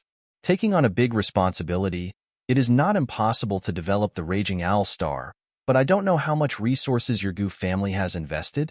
But if we don't take it seriously, why did the sector government send one of the only 7 cruisers of the Pegasus fleet, the quintet led by him, To stay there for 2 years? Can't figure it out. Don't think too much about it. She considers herself a soldier, so she should be more pure and just follow orders. The order she received was to ensure that Raging Owl remained loyal to the Empire, assist the planetary governor, and provide military support. In this matter, she never thought of creating difficulties for Gu Heng. She will perform the duties of the Imperial Navy as long as the governor so requires. In her opinion, all she wants to do is to deter the surface from orbit and strike when necessary. There is no pressure, and she can just do things step by step. But Gu Heng didn't ask her to help with bombing anything. Instead, he asked her to leave a group of captive and soldiers. But Gu Heng didn't ask her to help with bombing anything. Instead, he asked her to leave a group of captive and soldiers. She didn't expect this. She didn't want to give it to her at first, but after being nudged hard by that guy Gu Heng, she still tricked him away. When she came back to her senses, she still felt regretful. I can help you fight, but you can't kidnap my people. This is not within the scope of her responsibilities. Furthermore, this is the Imperial Navy. It is true that there are 100,000 people on board. It seems like a lot, but when a giant ship with a total length of 11 kilometers is launched, it requires so many people. If Gu Heng takes away too many people, it will directly affect the combat effectiveness of the starship. What's more, all the Navy's combat power lies in starships. 100,000 people separated from the starship and thrown onto the surface would not even be able to make a splash on a planetary scale. Compared with the Imperial Guard, which can easily consist of millions of people in a legion and specializes in land warfare, their numbers are not of the same order of magnitude. Gu Heng took away more than 3,000 people, which did not affect the operation of the starship, but this matter was inevitable. This time, after receiving another communication request from Gu Heng, Yalisha made up her mind that unless there was some combat mission, she would not satisfy any request. After adjusting her mood, she sat upright and asked the technician to receive Gu Heng's communication signal. Gu Heng's head appeared on the screen in the center of the podium. Brigadier General Yalisha, dear, I haven't seen you for half a month, and you have become even more beautiful, the female brigadier general said with a straight face. Your Excellency, Governor, please don't be glib. Just say what you have to say. Don't be so serious. I have good news for you. What's the news? Our troops annihilated a rebel army on the Raging Star today, and nearly 200 enemies of the Empire were eliminated. A group of looters and wasteland bandits, in Gu Heng's description, became rebels and enemies of the Empire. Strictly speaking, there is nothing wrong with what he said. Yi Lisha didn't know much about the specific situation on the Raging Owl, but despite this, she also knew that the things in Gu Heng's mouth were wet. But the most important thing is, 200 enemies? She looked disdainful. How dare you brag about these results in front of me? I know, Brigadier General, you don't care about these 200 people, but what if this number may be 2,000, 20,000, or 200,000 in the future? Or, annihilate a green-skinned warlord? Eradicate a heretical cult that does not believe in the God Emperor? Or even eliminate the indigenous evil gods? Yalisha's expression became serious. Hearing what Gu Heng said, she subconsciously began to think, if it was true that he had wiped out hundreds of thousands of imperial traitors, annihilated a green-skinned warlord, and killed the evil god, what would this achievement be like? Isn't it just merit that she seeks? The thing she was most dissatisfied with when she came to Wrath Star was that spending 2 years in the pit was a complete waste of time. But she is not easily deceived. How do you say that the entire Raging Owl Star is about to be turned upside down? Is there such an enemy on the Raging Owl Star? She expressed doubts. Yes. There was an inexplicable smell in Gu Heng's smile. Yes. This unexpected answer made Yalisha vaguely understand the meaning behind Gu Heng's words. But he still asked deliberately, if there is such an enemy, Lord Governor, please give me clear coordinates, and the orbital bombardment will arrive shortly. Whether it is greenskins or heretics, I will use the Emperor's most terrifying wrath to come upon these enemies.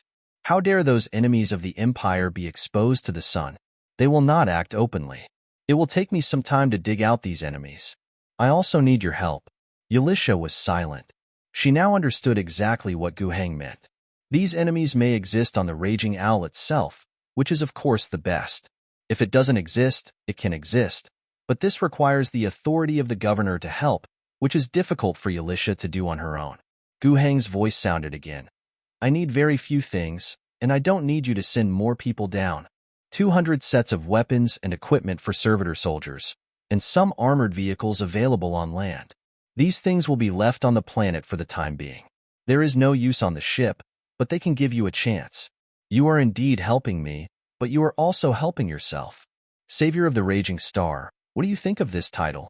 The heads of countless enemies of the Empire will be cast into your medals of merit, and all you have to pay is some meager marine equipment. I will find the enemy for you, and I can even help you remove their heads.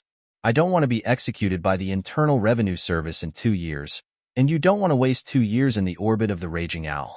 So why don't we help each other? This is not a deal. This is our mission here and our future. Cough. Yalisha wanted to speak, but found that her throat was a little dry. Honestly speaking, she was a little moved.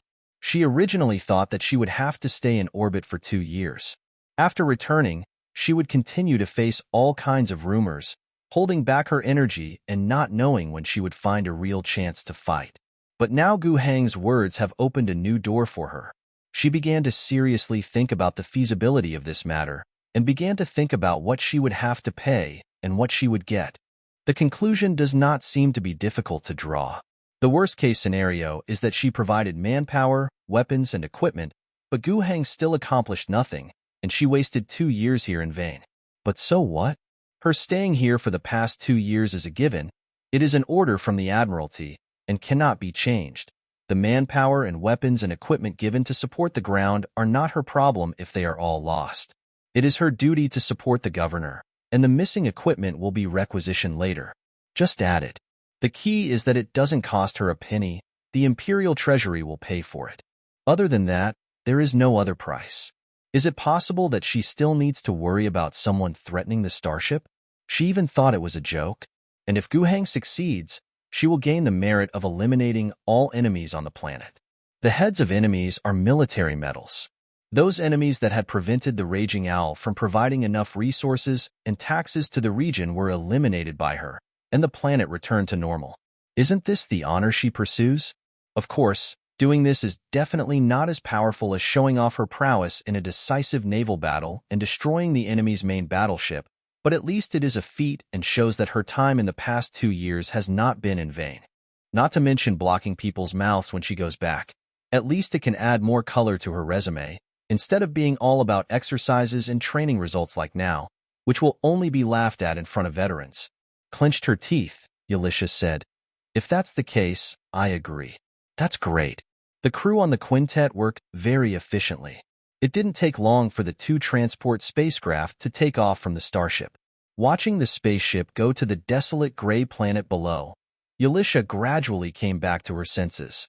Watching the spaceship go to the desolate gray planet below, Yalisha gradually came back to her senses. The size of the Marines on my starship is not large overall, and the amount of equipment in stock is actually not that much.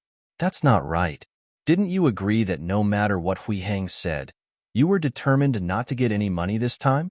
That Gu Heng drew a big pie and ate it himself? The key is that he hasn't given any benefits, not even a specific promise. So why did I just give away 200 sets of individual equipment, plus 4 armored vehicles? I was fooled by that man again. But what he said makes sense. Exactly what she had in mind. Well, sighing, Yalisha forced herself not to worry about gains and losses. Everything has been given away. What else can be done? I just hope that Gu Heng can do what he said. Gu Heng felt happy after getting what he wanted. Not long after, he saw 2 transport ships coming from the quintet and parked at his unfinished airport. A large number of captive are ready. After the spacecraft hatch was opened, the items on it were unloaded. After the inventory was completed, not a single thing was missing. 200 sets of individual equipment, basically based on the G7 assault rifle as the core, paired with some squad machine guns, mortars, and combat uniforms. These combat uniforms are equipped with bulletproof inserts made of alloy plastic steel. The performance is not bad, and it is still a piece of armor. Gu Heng directly allocated 100 sets to the newly recruited Hudongsh company. Then, He spent the last gift he had on them through the weapon card function in the system. Waist hole connection, comprehensive, cannot be upgraded type. Light infantry, quantity. 100 equipment. T5, training, experience. This is the current attribute level of the Wasted Dawn Company, and according to Gu Hang's previous experience, the results of the training bonus will be fully reflected in about 3 days. By then, the overall level of this new army will also reach the T5 level. This is the lowest level of the Empire's regular army. With the same number, they can basically achieve a complete victory against the bandits and small warlords on the Raging Star, and the number of casualties can be controlled to a very small level. At the same time, the transport spacecraft also brought down 4 Walker V-type light armored vehicles. This kind of armored vehicle has 3 pairs of wheels, and the weapon platform mounted on it is equipped with a rapid-fire machine gun. It is a quite terrifying combat vehicle. It's a pity that the servitor soldiers can't drive this kind of car. No one in the Feidange company can drive it, so they can only go back and arrange the 30 elite Marines on these 4 vehicles to act as a mobile force. At this point, Gu Hang already has a force of more than 400 people, equipped with 4 high-level armored vehicles. This is already an armed force that cannot be ignored.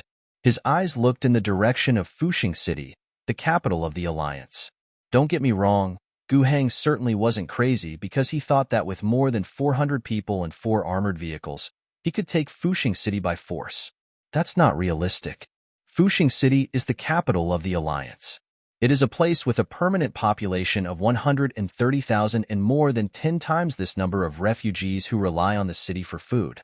There are hundreds of survivors, large and small, in the surrounding areas under direct or indirect control. Conventional military forces include tens of thousands of fully armed soldiers, a large number of artillery, and locally produced tanks and propeller aircraft. If necessary, they can even recruit mercenaries that far exceed their standing strength at any time.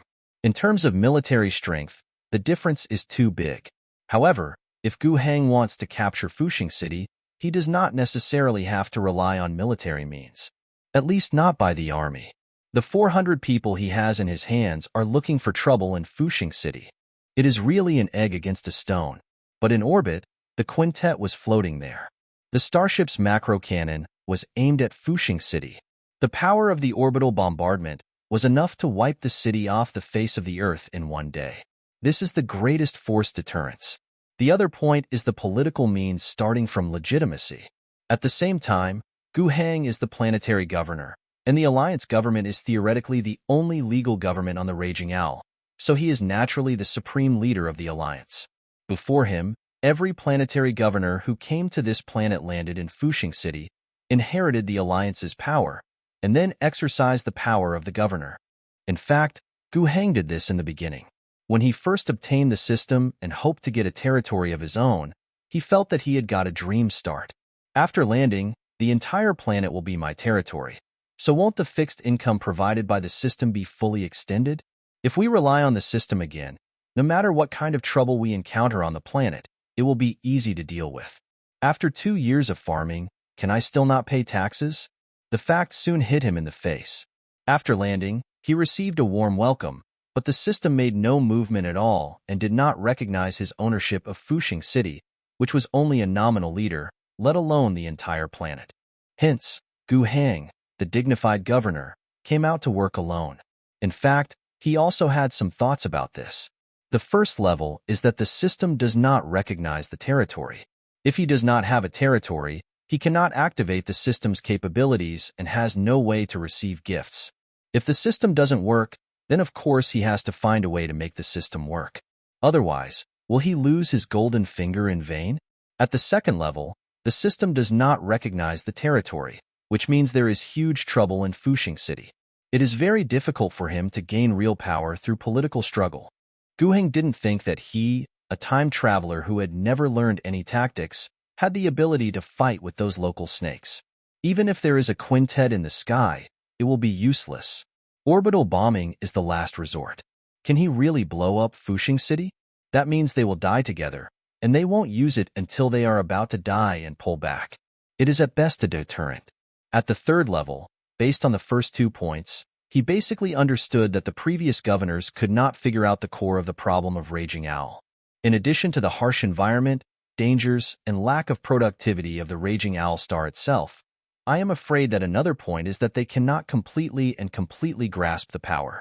If the objective conditions are not good, and there are still internal conflicts, it is normal that it cannot develop and cannot pay imperial taxes. Gu Heng couldn't follow the same old path, otherwise there would be little hope. It was precisely because he considered multiple factors that he came out to start a new business. But this does not mean that he will not restore the city. It is the largest gathering place nearby, has abundant manpower, has a developed light industry system, and is also a commercial and trade exchange center. Gu Heng still had to take it down, and he couldn't delay it for too long. Otherwise, if he really relied on himself to develop slowly, he would be executed if he couldn't pay the taxes in 2 years. He probably has some ideas on how to do it. Connect me to Fuxing City. Gu Heng greeted. Yes. Zhang Chao responded loudly and went to operate the radio. He was the only person who was with Gu Heng when he came from the family. He was Gu Heng's entourage, a very smart young man. Not long after, the communication was connected, and an old voice that sounded very tired sounded from the radio speaker. Hello, Mr. Governor. This is Fuxing City. I am Miriam Hodgson. The old man who called himself Miriam Hodgson, Gu Heng had met once before, when he just landed on this planet. The old man who called himself Miriam Hodgson, Gu Heng had met once before, when he just landed on this planet. This rather dignified old man is the president of the Alliance Council. During the absence of the planetary governor, he and the Alliance Council he leads are the actual people in power in Fuxing City. After the new governor takes office, he should step back and serve as the governor's advisor and staff officer. But it was obvious that Hodgson was completely caught off guard by Gu Heng, the unconventional governor. Heart-tired. Facing Hodgson, Gu Heng was no longer as polite as he was when talking to Yalisha, and he was not interested in expressing his feelings or reasoning. Instead, he directly made the request in a commanding tone. I need 100 tons of food, 10,000 sets of textiles and clothing, and various industrial consumer goods. I will give you a list and send it to my camp within a week. After the words fell, there was no reply for a long time. Gu Heng frowned. Reply? He looked dissatisfied. A young voice whispered from the other side. General. Mr. Governor. Speaker of Parliament. He. What's wrong with him? The Speaker of Parliament fainted. Well. Gu Heng's first reaction was disbelief. It's so easy to faint. I asked for hundreds of millions of things. However, listening to the sounds of war and chaos on the radio, it seemed a bit real. His second reaction was that of a little guilt. Isn't it bad to be so stimulating? Then the third reaction was, I feel so guilty. You deserve it. He did it on purpose. It was an accident that made Hodgson faint, but it was no big deal. Gu Heng coughed lightly and continued. Anyway, you have all heard my request. This is the governor's order. There must be no shortage of supplies and no delay. That's it. 10 minutes later, Fuxing City, Inner City Council Hall. The silver-haired old man was wearing an oxygen mask and breathing heavily. After Hodgson woke up, he convened the Alliance Parliament and publicly informed all Alliance members of the governor's needs. The crowd was excited, and the MPs below became noisy. Hodgson, who was still wearing an oxygen mask, felt his head hurt more and his vision went black.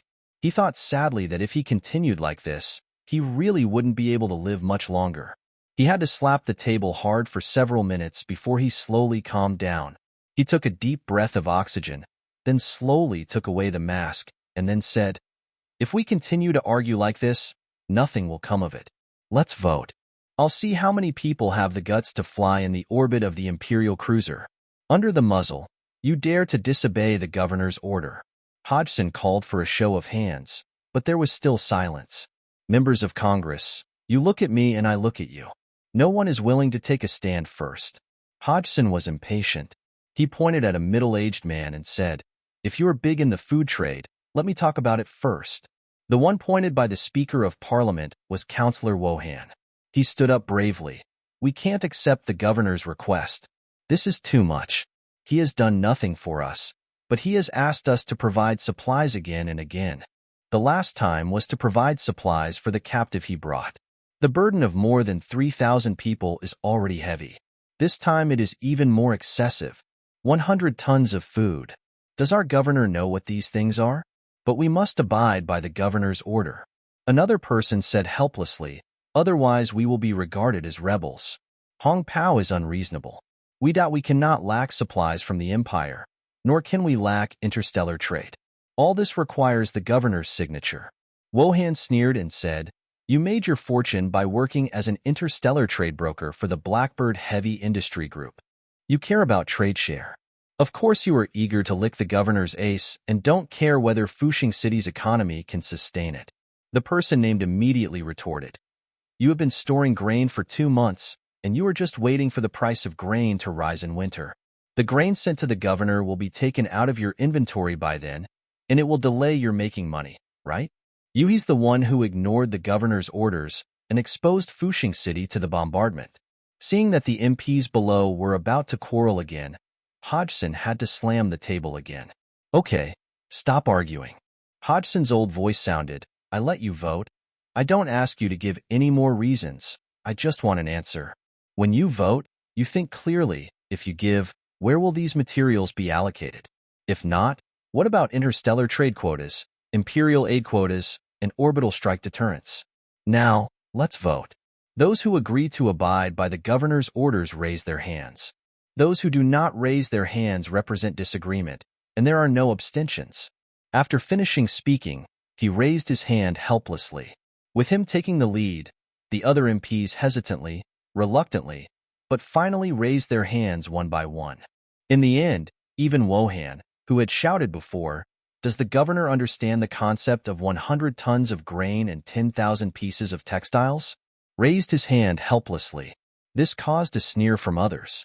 He couldn't refute, so he could only mutter in a low voice. What should we do? Are there really no quotas? Darn, this governor is really outrageous. Why doesn't he just stay in Fuxing City? That way we at least have something 19 ways to make him behave. Be careful what you say. Hodgson shouted angrily in a hoarse voice. The man shut his mouth obediently, but his eyes were still unconvinced. After the meeting, Hodgson sat in a wheelchair and was pushed back to the room by a young man. The young man did not leave and reported something. Grandpa, Wohan summoned his supervisors after the meeting and contacted several mercenary brokers. He dare not go against the governor. He cannot afford the price. But maybe he might target the goods that are about to be shipped out from Fuxing City. Hearing this, Hodgson said expressionlessly, let him go. He will bear the consequences himself. Just keep an eye on him and his people and keep an eye on what he and his people did. I'm worried that he will anger the governor and bring disaster to Fuxing City. Alas, Hodgson sighed, what can I do? I am the Speaker of the Parliament, but I am just the Speaker of the Parliament. Even if I know about this, how can I stop Wohan? His voice was a little hollow. On the contrary, it was his grandson, the young man standing behind him, who consoled him. On the first day he came, the governor publicly issued his declaration, saying that he would rebuild the wasteland world so that everyone can live a good life. He shouldn't be able to anger the entire Fuxing City so easily and do irrational things. Huh. Hodgson smiled. His voice was dry and hoarse. You don't trust the new governor? No, I will always trust the governor. Hodgson waved his hand. The only one who can save the raging owl is the governor. It's just that there was another half-sentence he didn't say to his grandson. I just don't know if it's the governor. I just don't know if it's the governor. Guheng received a reply from Fuxing City, saying that they had agreed to the request, but it would take 8 days to transport the designated supplies. He was a little surprised. This group of people agreed a little easily. He thought there would be a lot of push and pull, but it didn't matter. Although nothing happened as he hoped, the supplies were real and it was not a loss after all. It was still early, so he didn't think about it again. Yin Fangxiu should be back soon, because Guheng has already seen the battle settlement interface that pops up on the system. Victory, get 1 point of gift loss 0, 45 destroyed, 13 captured 1st Servitor Battalion 1st Company. 0 losses, 38 destroyed Marine Corps. 0 losses, 7 destroyed before.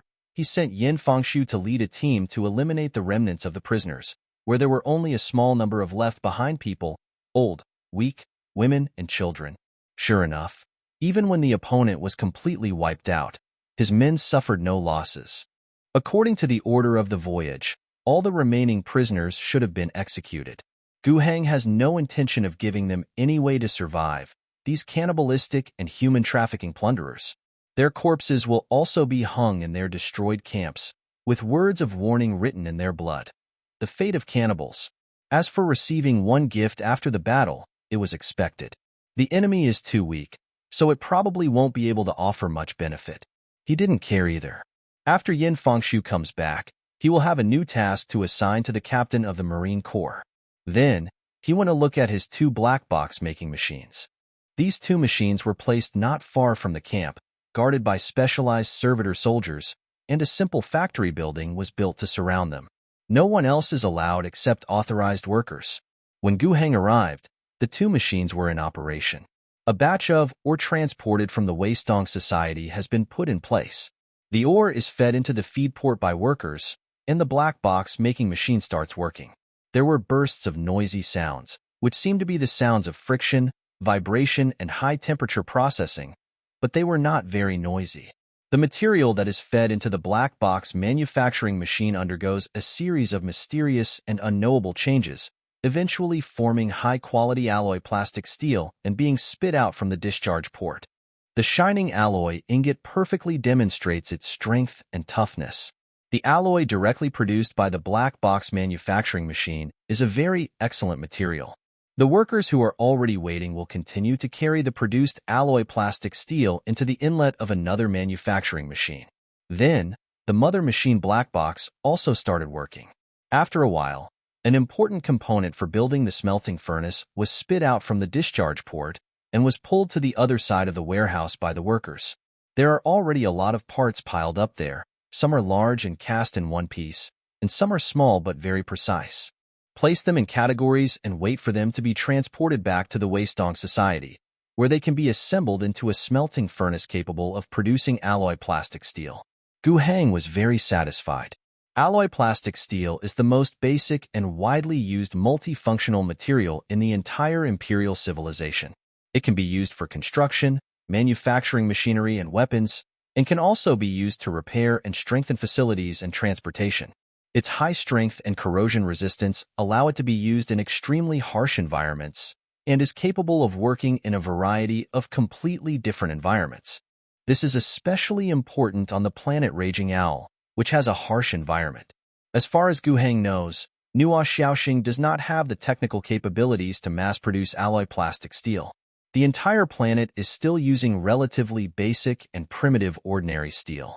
In comparison, the performance of alloy plastic steel is much superior. Obviously, if it masters the ability to mass-produce alloy plastic steel, Hudongsh will make huge profits. The scarcity and widespread demand of alloy plastic steel keep its price high.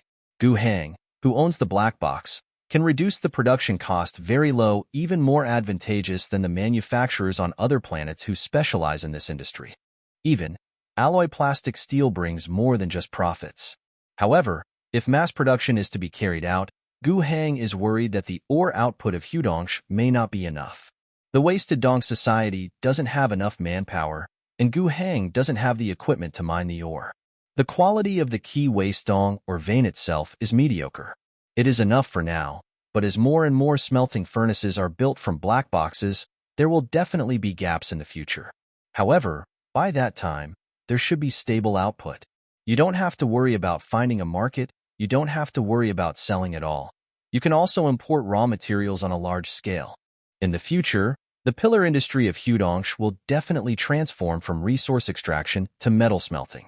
This batch of components that have been produced should be enough to assemble a smelting furnace. Send it to the Waste Cave Society, and production can start.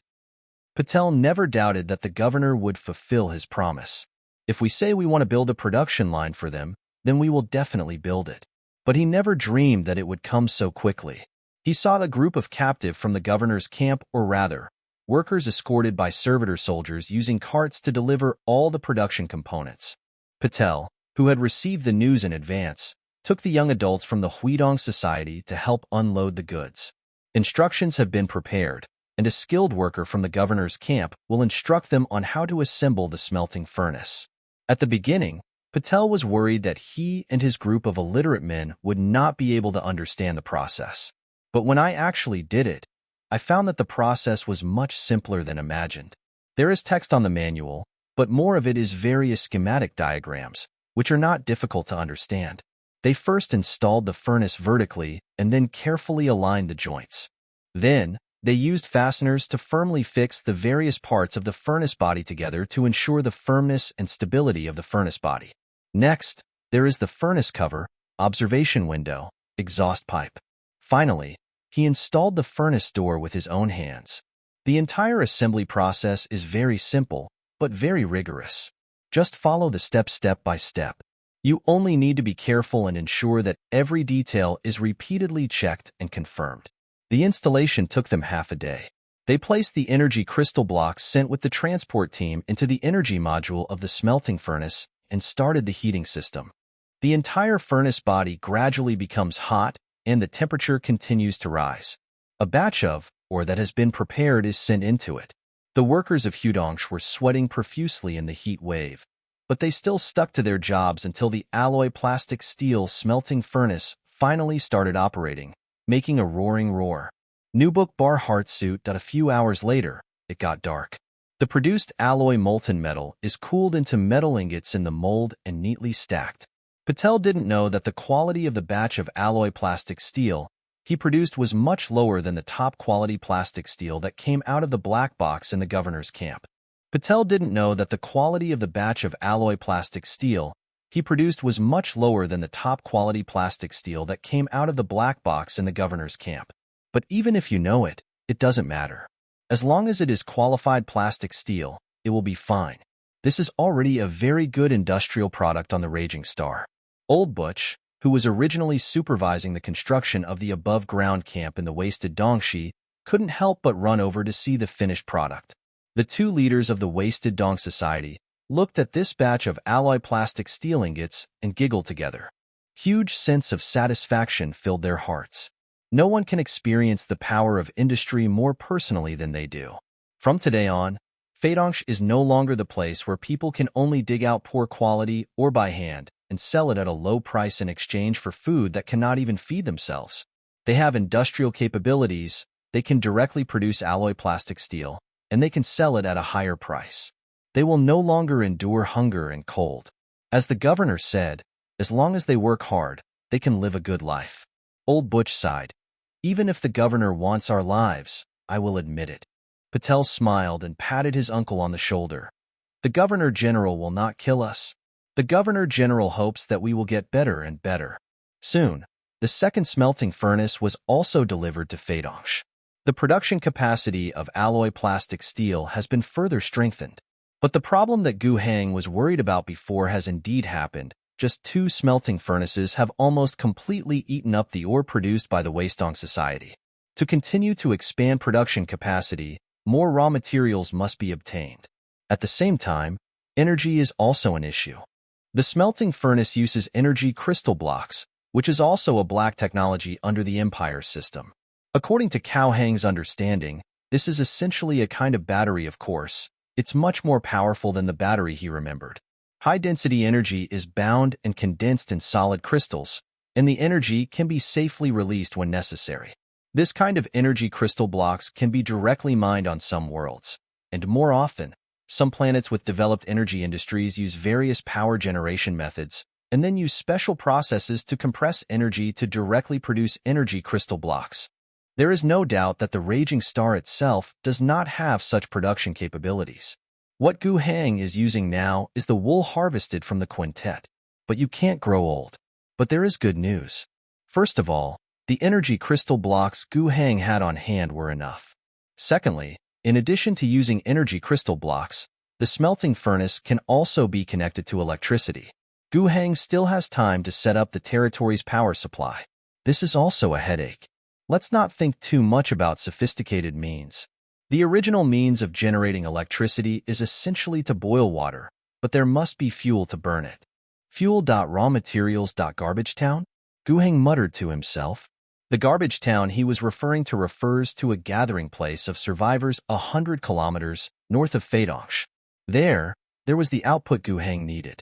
About 100 kilometers north of Hudongsh, it has almost entered the category of high-walled ruins. There was a core city before the age of catastrophe, now in ruins. Waste energy storms, mutant monsters, green-skinned orcs, both the environment and the things living in it pose a huge threat to mankind. However, the vast ruins of the city also contain wealth from the pre-war era. Garbage Town is right next to the ruins of the High Wall. Initially, scavengers established this gathering point as a supply point and trading place when exploring and excavating the high-walled ruins. Later, the place continued to develop and eventually formed a sizable town. There is no central government or ruler in Garbage Town. Instead, merchants called agents control the situation, forming a social structure of agents, caravans, adventurers, and mercenary scavengers. Armed adventurers lay down and protect resource points everywhere. Scavengers enter to dig for resources, caravans purchase and sell resources, and agents sit behind the scenes to control everything and monopolize the business. The garbage picked up by the scavengers will be initially processed into various raw materials, mainly metals, which is also the main output of the Garbage Town. Another major output is energy. Here we have to mention the disabled energy storm, the most terrifying disaster on the raging star. The so-called waste energy storm is a huge trauma left during the war. The sweeping strong wind will stir up high-density waste energy, the residual energy influence after the psychic energy burst.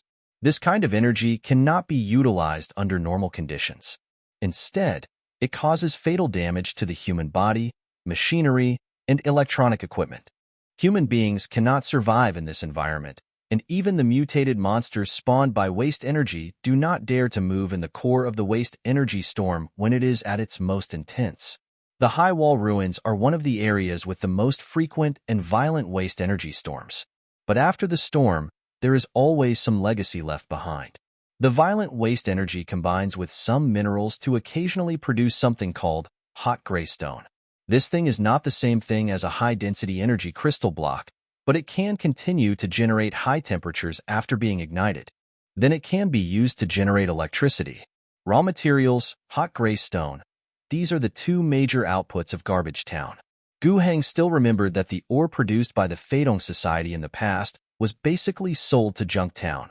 They would also like to sell it to Fuxing City, which is closer, but Fuxing City does not want raw ore. The closest place with the ability to process raw materials is Garbage Town. The price given was low, which was one of the important reasons why Hudongsh didn't have enough to eat in the past. The past events are no longer mentioned. What Gu Heng cares about is that the Wasted Cave Club is connected to the Garbage Town. Gu Heng made up his mind and asked Patel to contact Garbage Town. For his direct territory to continue to develop, sufficient raw materials and energy support are indispensable. As for the trading items, he had already thought about it. Food. Garbage Town does not produce food. They usually import it from Fuxing City. What Gu Heng wants to build is to produce alloy plastic steel from the Feidong Society and possibly other industrial products in the future and transport them to Fuxing City for sale, purchase grain from Fuxing City and sell it to Garbage Town, purchase raw materials from Garbage Town to expand production. Great loop. The 100 tons of grain he requested from Fuxing City this time will be effective. In addition to supporting the governor's territory, he planned to sell a batch of the rest to Junk Town. This batch of supplies would arrive in 8 days, and Gu Heng waited patiently. And in these 8 days, 2 pieces of news came, one good and one bad.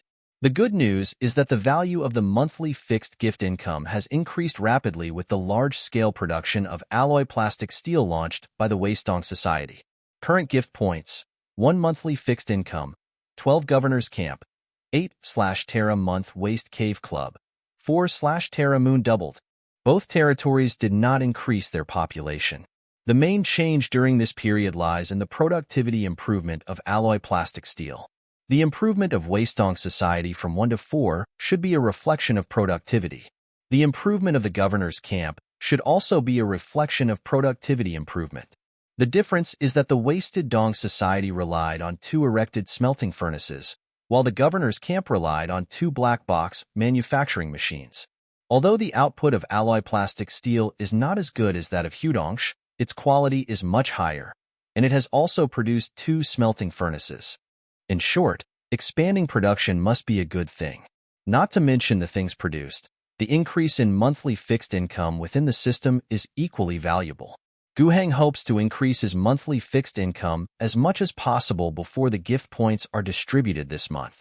He could think of ways to increase the population, open up trade routes, and expand production. In the past few days, apart from inspecting the training of the soldiers, he was also considering these plans. However, on the 7th day, he got bad news. The goods were robbed? Gu Heng had a sullen face as he pressed the man in front of him. The man cried out in pain.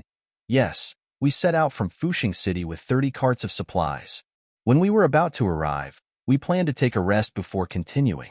Everyone was sitting on the ground singing songs. Hundreds of people jumped out. The plunderer robbed us. Why didn't you eat hot pot, by the way?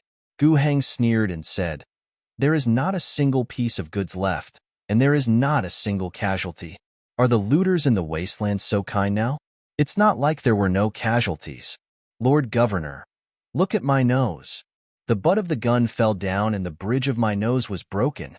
The man was still talking, watching the governor's face getting worse and worse, and his voice getting smaller and smaller. He began to feel a majestic pressure filling his heart, as if a mountain was about to press on him. He spoke again with difficulty. We surrendered. The people who robbed did not seem to be simple robbers or wasteland plunderers. I knew the two people inside. They seemed to be mercenaries hanging out outside Fuxing City. At the beginning, we were very scared. But after we surrendered, they didn't kill any of us. They just took the bullet cart away. At this point, he paused and spoke again. I suspect that when we set off, someone saw the supplies we were transporting. Those mercenaries who were blinded by greed did not dare to take action near Fuxing City, so they follow all the way. Gu Heng interrupted him. You said you were robbed 15 kilometers away from my camp? Yes. You were small in number and didn't carry enough guns. You surrendered after they surrounded you. Then the looters didn't kill you, but just took away the goods? Yes. Okay. Gu Heng was too lazy to say any more to this person. He left the boardroom where the transport team members were temporarily placed, called Yin Fengshu over, and asked him to set off with the more than 20 Marines in the camp, as well as the waste hole company that had completed training. First, go to explore the situation at the scene of the incident and try your best to track down the looters. He himself returned to the house and asked his follower Zhang Chao to connect him to the communication of Fuxing City Council Chairman Hodgson. My goods have been robbed, and I want you to give me an explanation. The governor's forcefulness caused Hodgson to fall into silence. He knew it was rude to be silent at this time, but he did feel embarrassed. What do you want to tell the governor? But he knew he couldn't stay so silent forever. I will try to find out who did this. No, Gu Heng interrupted him. If you just throw out a mercenary group or a certain plunderer as a scapegoat, then there is no need. The only explanation I want is that it's settled. In 8 days, I will see what I want by tomorrow, and I can't miss anything. Otherwise, Fuxing City can send a new batch and I can make it in time. Or I can go and get it myself. Hodgson's throat felt dry. Sending a new batch is nonsense. 100 tons of grain and 10,000 pieces of textiles cannot be easily raised. Even in Fuxing City, not everyone can have enough to eat. The core point of the governor's words is in the last paragraph. He can get it himself. Where to get it? It seemed to depend on his answer. If a satisfactory answer can be given, then perhaps the governor can go find the person who robbed the goods. He only needs to name a name. If the answer cannot be given, then the governor should come to Fuxing City to get it. No matter where you go to get it, I'm afraid the process won't be too gentle. So who is going to bear this lack of tenderness? At this point, Hodgson knew he had no choice. He gave Gu Heng a name, and then said, "Give me another 2 or 3 hours, and I will send the detailed address to you, Mr. Governor." Okay, I'll give you the last 3 hours. After the communication was disconnected, Hodgson pressed another button and summoned the attendant. He wanted to say something, but the words didn't come out. An unbearable itch made him cough loudly. The cough was very violent and severe. On the other side, the attendant's voice was also very panicked. "President of the Parliament? President of the Parliament? How are you?" Hodgson was speechless. "I'll go right away. Just hold on."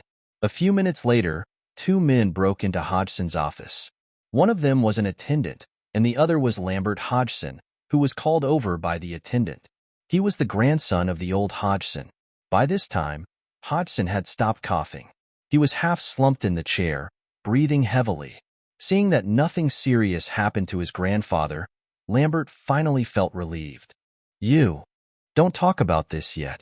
Hodgson raised his hand to stop Sun Tzu's inquiry. "Immediately go find the people from Wohan Company. You must determine where the group of mercenaries he hired robbed the goods sent to the governor." Lambert was stunned. "He really did it? But?" "Nothing but. We only have 3 hours." "The governor is angry?" Lambert guessed. "Yeah." Hodgson sighed. "Our governor is much more decisive and cruel than I thought. Guheng doesn't think he is cold. He just knows and insists on one idea. He cannot get into a fight with these people and engage in political tactics. It's not about whether you can win or not by playing some conspiracies. The most important core factor is, so what if you can win? It was inefficient and time-consuming.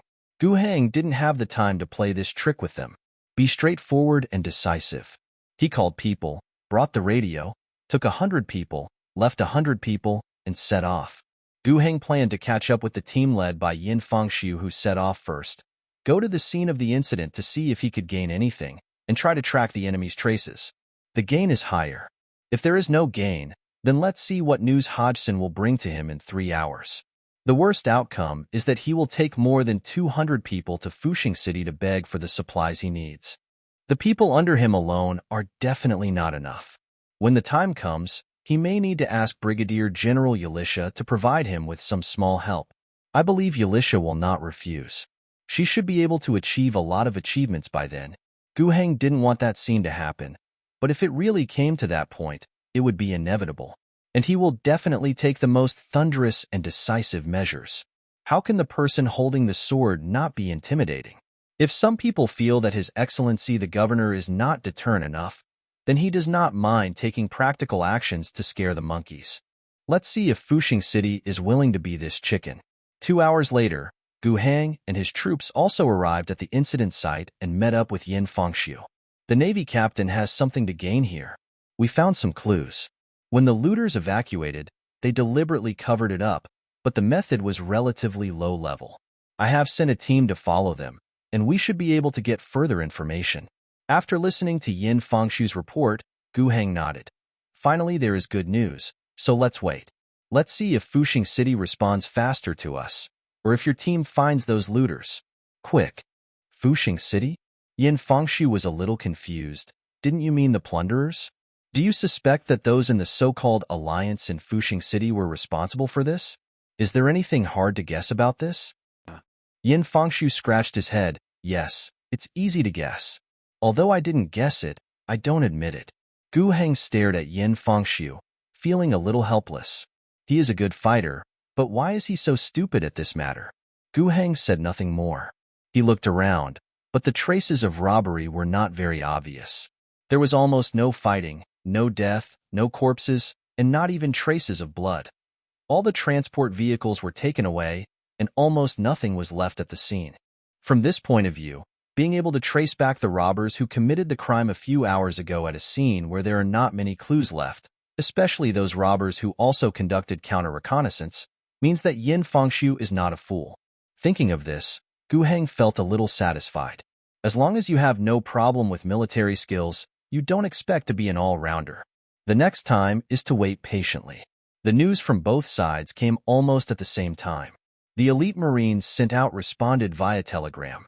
They found traces that could be continuously followed and speculated on several possible departure routes and destinations of the looters.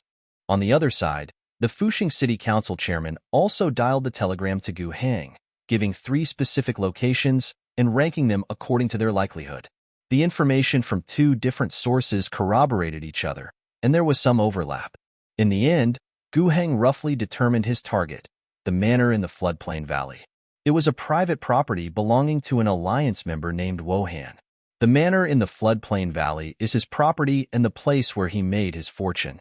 It is one of the few high-quality lands around Fuxing City that can grow food. After Wohan completed the basic accumulation, he not only produced grain, but also participated in the grain trade, making a lot of money, and thus became an alliance member. Now Wohan's main business is in the grain trade. The grain production in the floodplain valley estate is only a small proportion to him, but he still attaches great importance to it and treats it as a vacation spot in his hometown. It sounds like a beautiful place. It would be a pity to burn it to ashes. The floodplain valley manor is indeed a rare and beautiful place in this wasteland world. At least that's how it looks from a scenic perspective. A small river, not wide, flows gently. The unpolluted water source infiltrates the surrounding land, forming a patch of green. A wall made of gravel surrounds a large area of greenery.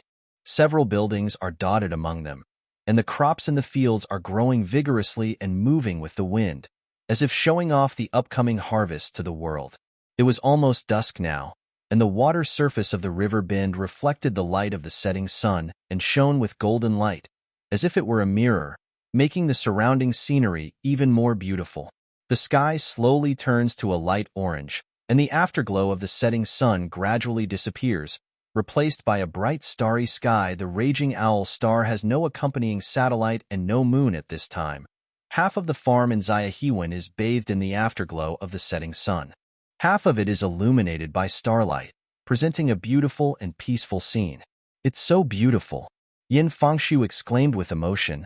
"I haven't seen such a scene for a long time. For a long time. If I wasn't on a starship, I would see everything devastated after landing on the raging owl. The last time I saw this scene happened many years ago. I can't bear to break it," Gu Heng replied in a casual manner, "but I don't want the supplies I want just to be left here, and then used by that man named Wohan as a way to harvest the people after raising food prices. Such a beautiful manor and farm are destined to me, and we will make this place better." An hour ago, the troops led by Gu Heng had arrived here and eliminated the sentries on the outside. Then they began to rest nearby. The manor became tense because of the sentry's loss of contact, but he didn't care. His people have surrounded the area. If someone wants to run away, they can ignore it, but if they want to leave with a large amount of supplies, that is impossible. The soldiers were resting. Gu Heng was looking at the scenery, and the people in the manor were trembling. When the sun had just set, it was the scheduled time for the attack. He said to Yin Fengshu next to him, "Let's do it." The skirmishers began to attack outwards, and 4 black armored vehicles drove out of the sparse forest, the roar of their engines echoing through the empty valley. The servitor soldiers in the lead rushed towards the defense line of River Valley Manor with assaulters in their hands. The bullets they fired pierced the air and made an ear-piercing scream. At the same time, mortars also began to bombard the River Valley Manor. The bursts of explosions were like the roar of hell, and the smoke filled the air and surrounded the manor. Wherever the artillery fire hit, vegetation was burned and the land became shattered. Sparks and debris hit the stone walls and roofs of the manor hard, making bursts of banging sounds. The looters immediately launched a resistance, relying on buildings and rubble walls to fire outwards. The gunshots were so intertwined that it was impossible to tell who was shooting. All you could see were bullets flying through the air, kicking up dust and gravel. The resistance of these looters was very tenacious, and it was estimated that there must be 100 or 200 people inside. Despite mortar bombardments, hail of bullets, and casualties, they still dared to stand firm and fight back ferociously. Regardless of the equipment level or fighting will, he is much stronger than the prisoner bandit he encountered before. The prisoner bandits still used hand-made iron pipe rifles, which not only had poor accuracy but also poor power. If they hit the servitor soldiers, they would not be able to penetrate the plastic steel plate individual vests. The battle casualties at that time were mainly caused by mutated green-skinned beasts. At present, the mercenary teams active around Fuxing City have less expensive equipment. After all, they have automatic rifles in their hands. The firepower is much stronger, the bullets are more powerful, and the accuracy is high enough. They even have machine guns in hand. By using the bunker to attack the attacking servitor soldiers, they had an advantage. From time to time, the servitor soldiers would be shot and fall down. The fallen soldiers were not necessarily killed. Although their bulletproof armored vests and helmets were lightweight, they were made of alloy plastic steel and had excellent performance and could save their lives. Those who fall to the ground are usually shot in the legs, and a considerable proportion of them can return to the team after recovering from their injuries. But overall, the offensive woes are visible to the naked eye. And as the attacking soldiers got closer to the manor, things got worse. At a closer distance, the enemy's firepower will become more precise and fierce, and the soldiers will suffer particularly heavy casualties. If you are far away, it is not easy for the opponent to break the individual vest. If you are close, not only it will be penetrated, but at least the unprotected face, neck, and limbs are more likely to be shot. Under normal circumstances, if Gu Heng wanted to capture this manor quickly, he would have to pay the casualties he deserved. If we fight hard, I'm afraid half the company will be injured or killed. If you don't want to pay too much loss, you have to be prepared for the long term. Dig trenches on the outside and extend inward, engage in long-term confrontation and fire, and keep bombarding with mortars until the opponent's manpower and ammunition are reduced to a relatively low level, and then the final general attack can be carried out, so that the casualties will be reduced. Controllable. However, Gu Heng did not intend to pay excessive casualties, nor did he intend to spend a long time with these mercenaries. He does have a final weapon in his hand, and there are two of them. One is the 4 Rambler V-type armored vehicles. After closing the distance, the vehicle-mounted cannon roared with continuous fire. The side-by-side 45mm double-barreled cannons fired rapidly. It was unclear whether they were bullets or shells, and they swept across a rubble wall. Every super large-caliber bullet carried powerful destructive power, causing rubble to scatter and the wall to be destroyed beyond recognition. The mercenaries relied on the wall for cover, but they were unable to withstand such a violent attack. The 4 Ramblers advanced while firing mercilessly. The shells tore apart the wall and tore into pieces the bodies of many mercenaries. The bloody scene made people around them terrified. After Edifier V opened fire, the resistance of the mercenaries was immediately suppressed. After the Servitor Infantry Company was suppressed, the Waste Cave Infantry Company accompanied 4 Ramblers to form the second wave of attack. Even the mortar positions began to move forward as the Ramblers pressed forward. After closing the distance, the accuracy and destructive power of the mortar will continue to increase. At this moment, a mercenary suddenly appeared from the side, carrying a straight cylinder weapon in his hand. This thing looks a bit crude in structure, but it is undoubtedly a rocket launcher. I don't know if this guy is blessed with a good heart, or if he is really an elite veteran with extraordinary abilities. In short, he is absorbed in his soul. Aim and launch, the rocket trailed a long tail flame and hit an armored vehicle that was firing. The mercenary smiled and immediately dropped his trap, preparing to find a new bunker. However, as soon as he returned to the wall, he felt the wall beside him collapse. He was knocked over with great force and fell to the ground, with a blood mist in front of his eyes. He saw his hand fly out and his lower body not far away. He desperately understood the current situation. He was hit by a large-caliber machine gun and his waist was broken. The bunker he relied on failed to provide him with help, and the rubble wall was even more rotten. But what made him think it was even more impossible was that the car that killed him was the one he hit with a rocket launcher. The last scene in his eyes was the armored vehicle walking out of the smoke, with no skin broken at all. Why is that? He died in pain and confusion. The 4 Ramblers were the first weapons Gu Heng could use to smash the defense line of River Valley Manor. The second weapon is himself. He also joined the fight himself. Gu Heng sat in the armored vehicle and stared at a bunker. A hole was dug there, and a superstructure was built with heavy stones, leaving a shooting port. There are heavy machine guns inside, which is a great threat to infantry.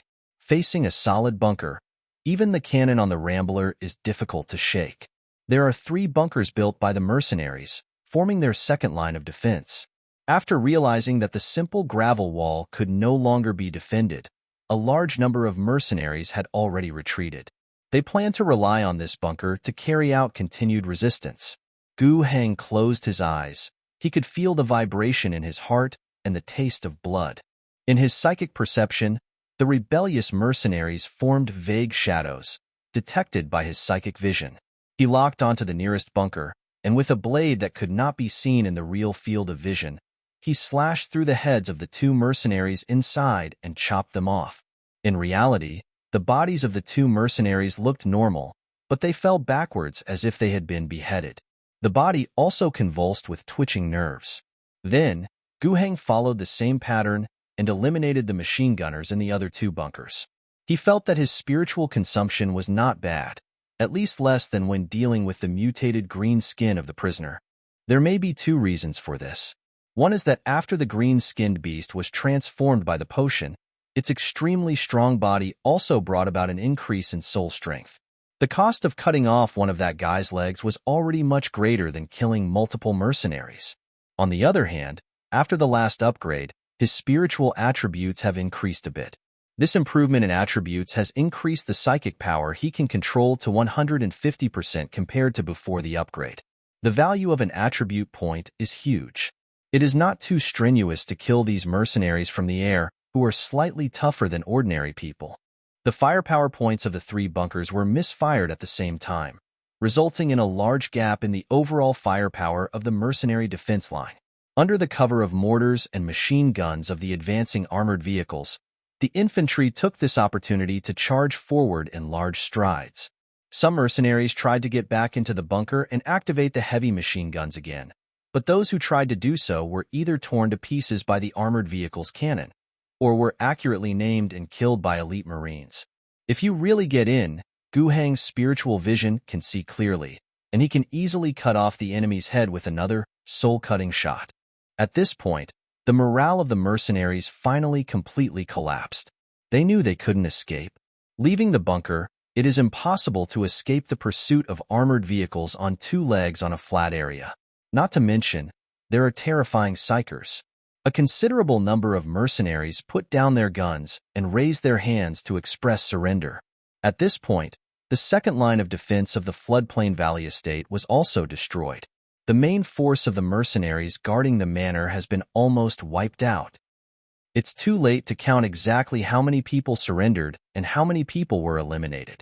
However, according to simple inquiries and confessions, there should be no more than 20 enemies left, and they are all concentrated in the central building. It is not far from the creek and is the residence of the owner's family. Those 20 people were not all mercenaries. They were mainly Wohan's personal bodyguards. In addition, they also learned that the storage locations for the materials they had previously looted were in several warehouses not too far from the main building. They had just come back not long ago, and they hadn't even had time to unload all the goods. Tethered livestock and wooden carts with goods were all nearby.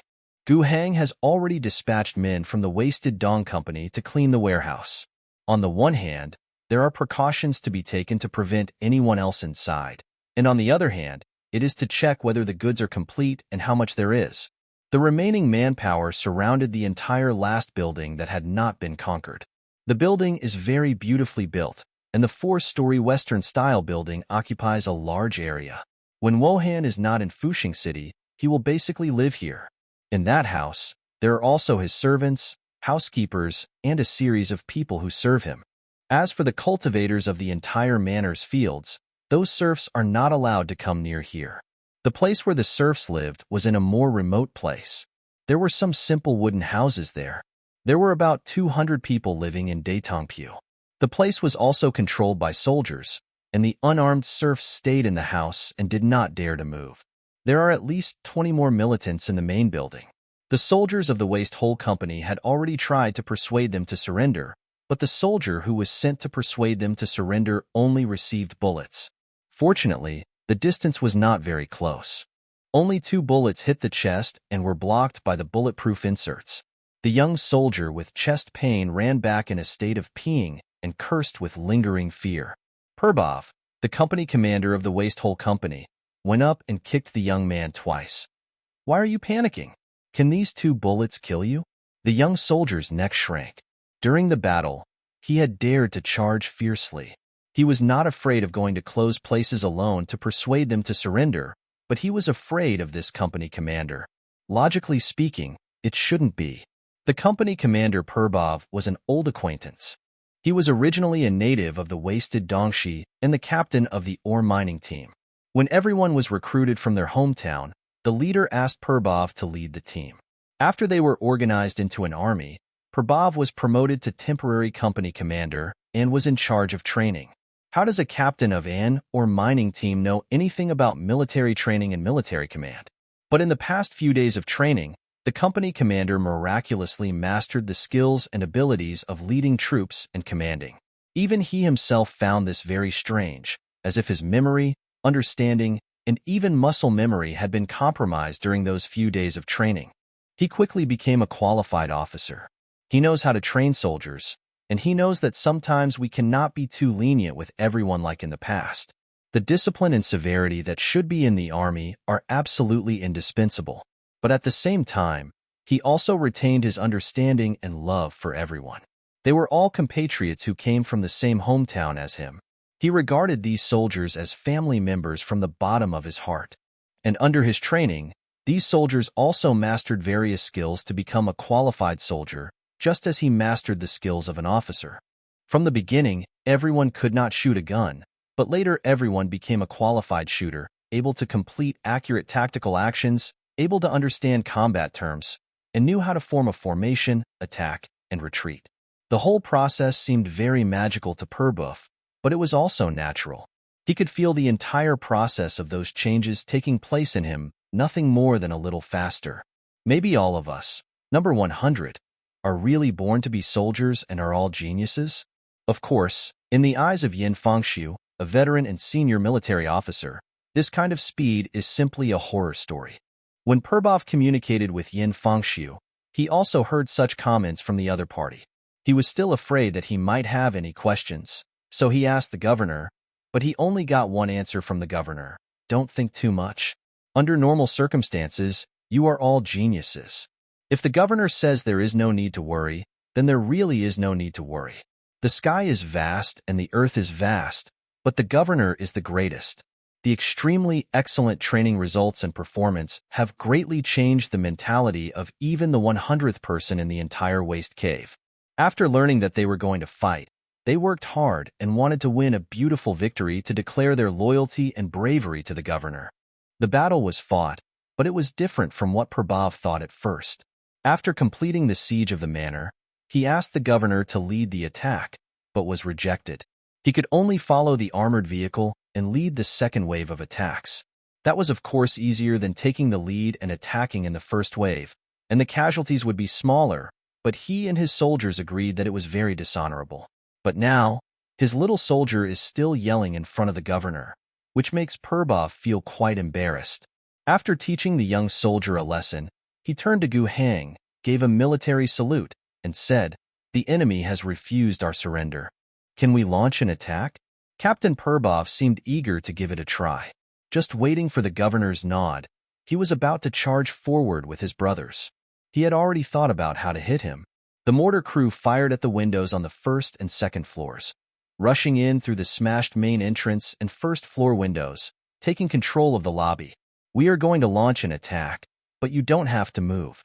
I will do this myself." After saying that, Gu Heng shouted again, "Yin Fangxiu, come too, and bring 2 assault teams." "Yes." After the captain saluted, he turned around and nodded. "Your Majesty the Governor." Perboof was a little anxious, but Gu Heng stretched out his hand to stop him from continuing. "I know you are in a hurry, but don't be in a hurry first." The governor's eyes looked at the building in front of him again, and his eyes turned blue and white at this moment. He saw a group of wind gathering in the house. There is a difficult enemy inside. We, the people of the waste cave, are not afraid. Perbov's chest was strong.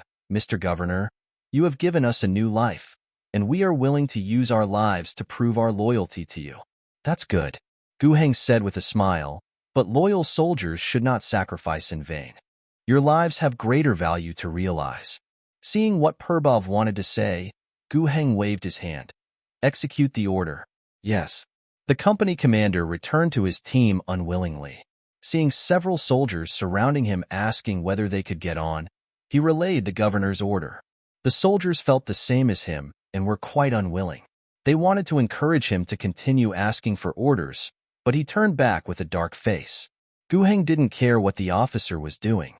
He continued to observe the situation in the room with his spiritual vision, while calculating how much spiritual power he still had at the moment. Some of it was consumed in the front, but it was not serious. It should be enough to deal with the next battle. At this time, Yin Fangxiu has led the elite Marine Corps to prepare, and he himself will join this battle. Overall, this team that came off the quintet was worthy of its name as an elite. The equipment level is excellent, the technical and tactical level is also very high, and it is a very reliable target. Of course, even so, they would not break in directly through doors or windows. Being awesome is awesome. If you don't need help, if you have to do it forcefully, there is something wrong with your brain. The Waste Hole Company can still play a role in this battle. The company's mortars, as well as the servitor company's mortars and squad machine guns, were all transported out separately. Machine guns fired at windows and doors for a long period of suppressive fire. Mortar shells were blasted in along the windows. If the distance was not too far, well-trained soldiers were able to accurately send the shells in. Occasionally, if it misses and explodes on the outer wall, it doesn't matter. Just reload the bomb and continue bombing. Although the territory Gu Heng currently controls does not have the ability to produce supplementary ammunition and shells, the ammunition currently consumed is still wool harvested from starships. However, the reserves are still sufficient now, and it is not to the point of sparing use. After 2 rounds, Gu Heng, Yin Fangxiu, and the soldiers from the Marine Corps suddenly broke in. They were not attacked in the first place. The places they attacked had experienced a baptism of fire, and no mercenary dared to stay in a room covered by machine guns and artillery fire. Then, the Marines began to clean up quickly. They were well-trained and divided into groups. After confirming that there was no one outside the house or in the corridor, they kicked out one room after another. They strictly implemented the tactical requirements when breaking in. Breaking the door with a hammer to open the door, throwing tactical grenades inside, and crossfire to block the interior before entering. Regardless of whether there is anyone in the room, follow the fixed procedure. If there is no one, it is just a waste of time and a grenade. If there is someone, with their efficient and deadly actions, they are often finished without any resistance. In this way, they clean the rooms in the villa one after another. As Gu Heng was walking on the stairs, he heard the crackling sound of gunshots coming from all over the house for a short time, and then quickly subsided. The battle is decided. He could see the condensed wind, which remained motionless in one room. Don't you even dare to resist? I really wasted my caution. After the Marines cleared the rooms one by one, Yin Fangxiu came to Gu Heng's side and reported softly, "The rooms in the entire villa have been cleaned, except for the one in front of you." "Okay," Gu Heng ordered. "Just follow your way and break the door normally." Yes. The Marines were ready and began to take action. However, this time, it was not as easy to calm down as before. The moment the wooden door of the room was smashed open, a thick, white spiral wind bomb visible to the naked eye blasted out from the inside. The Marines who had just smashed open the door were caught off guard and were about to be hit without any protection. But at this moment, the storm bomb collapsed in an instant. At the critical moment, Gu Heng took action. The collision between spiritual energies disintegrated the spiral wind bomb. The remaining power was still a strong wind, blowing the soldiers who broke the door backwards in a very embarrassed state. The strong wind swept through the corridor outside again, making everyone feel a little unsteady. But the situation was embarrassing. At least there were no casualties. A man's voice came from inside. "Don't come here. Don't even come here." His voice was full of panic. It was obvious that the man inside was not a strong warrior. The Marines outside will not be weak because of this. Although they realized that the enemy possessed extraordinary power, they still continued to act without wavering. In the strong wind, Yin Fangxiu was the first to react. He leaned in personally and first saw a pale middle-aged man with 2 bodyguards around him. The bodyguards in black tried to shoot at him, but Yin Fangxiu's movements were much faster than these bodyguards. As soon as they raised their guns, the electromagnetic rifle in the captain's hand had already fired first. The electromagnetically accelerated metal spikes killed the 2 men instantly. Then, he pointed the gun at the middle-aged man. When he saw what the other person wanted to do when he raised his hand, he fired again without hesitation. There was a miniature storm around the man, and the power of psychic energy was flashing, blocking the metal spike bullets. But right behind Yin Fangxiu, multiple soldiers entered and started shooting uniformly. The storm shield's defense was immediately in danger. Finally, Gu Heng walked in. The electromagnetic guns of multiple Marines fired fiercely. Under the fierce shooting, the middle-aged man was unable to launch a counterattack like before. He could only maintain a storm shield to prevent him from being shot, but he couldn't bear it anymore. Although the extraordinary power is powerful, it cannot withstand the full-force shooting of multiple electromagnetic rifles. The fact that he could hold on for a few seconds was actually surprising enough. Seeing that the storm shield was about to become unstable, the mortal body behind it would definitely not be able to withstand even one metal spike and would be killed. But at that moment, the Marines ceased fire.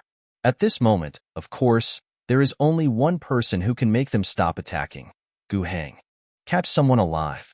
Yin Fangxu raised his fist to signal a ceasefire. At this moment, the storm shield on the man was already very weak. The white swirling circulation storm became very light in color and almost faded away. The guy himself was also pale. Half of it was frightened by the current desperate situation, and the other half was uncomfortable because of excessive spiritual consumption.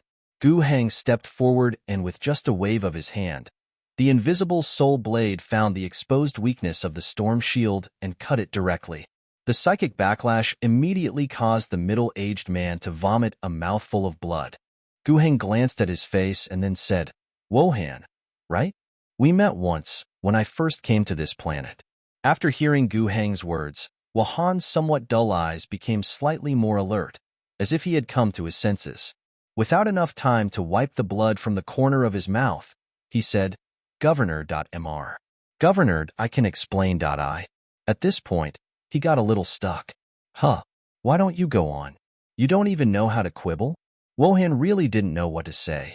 Of course, there is no need to tell lies with open eyes. As soon as the goods were snatched and shipped back, and even before they could be loaded into the warehouse, the governor's troops arrived and completely defeated the mercenaries he had cooperated with for many years. If you were caught in the act and everyone got the stolen goods, how could you still argue? "I lost, Mr. Governor. I accept all charges. I surrender completely to you. I beg you to spare my life. I am willing to pay any price." As he spoke, he struggled to move twice, knelt on the ground, and bowed to Gu Heng for a long time. He had tried to be as sincere as possible. Gu Heng smiled happily. "It is too late to realize that you have lost your way and turn back when you are at the end of the journey. Wohan, I am sorry that you were once an alliance member and should have been a member of the planetary government under the leadership of the governor. Can become an official recognized by the Empire. But you committed serious crimes, looted goods, attacked the governor, violated the law, and colluded with a cult. I fully admit. What? Collaborating with a cult? No, no, no." Wohan's eyes widened when he heard the next four words. He is not a commoner who doesn't understand anything. He completely understands a truth. If he only had the first three items, he might still have a glimmer of hope. After all, his greatest sin was simply going against the governor. Now, he lost, but not completely. He still has industry and influence in Fuxing City, and he controls a very important part of the grain trade. These should be valuable to the governor, and if he surrenders completely, is willing to hand over all of them, and becomes a loyal and reliable dog to the governor in the future, he may really have a way to survive. Or, if we get through the current difficulty, after 2 years the governor is finished, he might still be a big shot in Fuxing City. However, if you get involved in a cult, it's over. On the scale of the entire empire, so-called heretics and cults are the most important internal traitors, extremely serious crimes, and unforgivable people. There is only one belief in the empire: the great god emperor. On Raging Owl, the situation of the cult is slightly better, but only a little. Because there are too many factors that threaten human survival on the Raging Owl, there is no time to eliminate cults and heresies on a large scale. But this does not mean that one will be gentle towards those who have been confirmed as heretics. The heresy on the Raging Owl star can basically be equated to the original owl beast cult. The name Raging Owl comes from a huge predatory land creature that existed on the planet before the war that destroyed the world.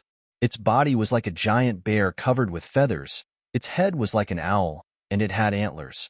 Judging from the existing information, this creature looks a bit silly and has a gentle and docile personality, but it can be very ferocious when angry. This sect believes that on the once beautiful angry owl star, the owl beast represents a beautiful image. The first wildcat was born with the planet and became a god, protecting the entire planet. And the war that destroyed the world angered the original owl beast, and his anger turned into an eternal storm of useless energy on the surface of the planet. The storm will never stop until the world atones for its sins. The original owl beast sect is dedicated to atonement. In addition to their own set of religious rituals, their most important atonement ritual is to sacrifice sinners who do not believe in their will to the gods in order to pray for forgiveness. They actually caused a lot of damage. The horrifying blood sacrifices are just that. Human lives are worthless on Raging Owl anyway. Being eaten by mutated monsters, starving to death, or dying of disease doesn't seem to be much different from being sacrificed by a cult. But the key is that they won't just target a few people. The goal of this group of subcults is to make the entire planet atone for the sins of the gods. They have created many events that destroyed entire settlements, and they are committed to expanding the area contaminated by waste energy storms, which will lead to a reduction in cultivated fields, the inability to use mineral veins, and the complete destruction of the factories they invested in. This becomes a public enemy. Whether it was from the perspective of imperial laws or the local situation on the Raging Owl star, Wohan knew that if he was found guilty of colluding with the cult, he would definitely die. He regretted it extremely now. Why did he use the storm spell when the other party broke in? The key is not to escape. He could only try his best to quibble in this regard. Please believe me, Mr. Governor. I have not colluded with the cult. I don't know them at all. I just suddenly discovered one day that I can use. Guheng nodded. I heard your testimony, and I will verify it. Next, you will be interrogated and tell everything you know. And finally, I will hold your trial in Fuxing City. The battle by the river bend is over. The shivering serfs who were staying in Dadong shop in a few simple wooden houses next door were driven out. The junior non-commissioned officers of the Waste Hole Company announced to them that they had been liberated by the governor and were free. The serfs who heard this did not move at all. These people never think that freedom is a good thing. They don't even understand what freedom means. Does freedom refer to the precariousness of wandering in the wasteland in the past? Does it refer to the hunger and cold when struggling for a living at the foot of Fuxing City? It was quite free at that time, and you could do whatever you wanted. But you had no food to eat, no clothes to wear, and you could see dead people every day, including those who died of starvation, those who died of illness, those who were robbed and killed. All kinds of things. Especially winter is the most difficult. Compared to those times, they are quite satisfied with their current lives. Although they are not well fed and very tired, they are laborers in the fields, and their owners will not let them starve to death at least until they lose the ability to work. As a result, a group of subordinates who called themselves the governor came and beat them. Their master seemed to be finished, and he himself was liberated and regained his freedom. But they were at a loss. Am I free? Almost shed tears. However, what they said next reassured them a lot. They don't know what's good about freedom, but at least they know that bread is a good thing. A sufficient batch of food was distributed. The serfs who had always only had half a full meal every day, now they were free men wolfed down the food. While they were eating, someone announced to them what was to come. They were no longer serfs, but freedmen under the governor. Next, the governor would personally manage the entire floodplain valley estate, which would require a large number of agricultural workers. Food and accommodation are included, plus a small bonus that will increase with production. They can come and go freely without restrictions, and those who are willing to stay can accept employment. No fool will stay. In an instant, the panic, confusion, and bewilderment in the serfs' hearts almost disappeared. They don't need to know anything else. As long as they know that they won't be hungry or cold in the future, that's fine. After eating, it was time for them to go out to work. The corpses should be collected and burned. The walls that were destroyed during the war should be repaired, and the fields that were trampled and blasted should be cleaned up so as to preserve as much harvest as possible. The entire manor was already busy. After Yin Fengshu had roughly arranged everything, there wasn't much else to do. He stared at the rolling hills across the river bend, dazed. He was thinking about his future through the psyker, or cultist, he had just met. When he was sent to the surface to serve as the governor's guard, he originally felt that his future was gloomy. He still remembered that day, when the Governor General approached Captain Yalisha for armed protection before leaving the starship and landing on the surface. The Brigadier General originally planned to send only 300 servitors to the governor, and that would be enough to get rid of them. But who would have thought that that day, when he was bored and chatting with his colleagues, he also told a joke about an inexperienced woman who was promoted to captain and commodore at the speed of light. More importantly, the captain heard it. The God Emperor can learn from this. He actually doesn't have much objection to the female captain in his heart. It's just that his colleagues are joking like this, so he just laughs along. But why did the captain hear him at the same time he spoke? Shoot. It just so happened that the governor named Gu Hang complained that 300 servitors were too few. So Yalisha waved her hand and asked him to join the governor with 30 Marines. Under the laughter of his colleagues who were very happy and gloating about his misfortune, he, a young Marine Corps captain, could only take 30 people to the surface. He was devastated and felt that his life was gloomy. Who doesn't know that the governor of Raging Owl is a biennial consumable? He was a little captain, but he offended the captain, and being thrown to the surface was tantamount to exile. Even if he protected the governor, the guy would eventually be executed because he couldn't pay the taxes. He will also waste 2 years on Raging Owl without making any progress. But he still has to fulfill his duties. On the one hand, it is the sense of responsibility of the military, and on the other hand, it is one thing if the governor is executed by the tax department, but if he dies under his protection, then his responsibility is greater. As for the governor, he finally dealt with the tax, then secured his position as the planet's governor, led the entire planet to rejuvenate, and was finally grateful for his help in his later years, becoming his backer and allowing him to prosper. He had thought about this in his dreams, but he never dared to think about it when he was awake. Of course, he hoped the future would be like that, but that was too unlikely. In particular, His Excellency the Governor is still imaginative. He does not plan to quickly take over the alliance's political power and find ways to collect taxes. Instead, he is thinking about developing the territory from scratch. Your Majesty the God Emperor, where do you have the time? But then I thought again, what does this have to do with him? Anyway, it won't be me who will be executed when the time comes. Then, as time passed, his heart gradually became more alive again. Some thoughts that I only thought about in my dreams when I first landed on the surface will occasionally come to my mind when I am awake. Is it really possible for Gu Hang to succeed? What made him think so was, of course, not just Governor Gu Hang's appearance of always having everything under control. He had seen a lot of pretentious people, and he didn't know and didn't want to confirm whether the governor was like that. He doesn't want to look at attitudes. He only believes in facts.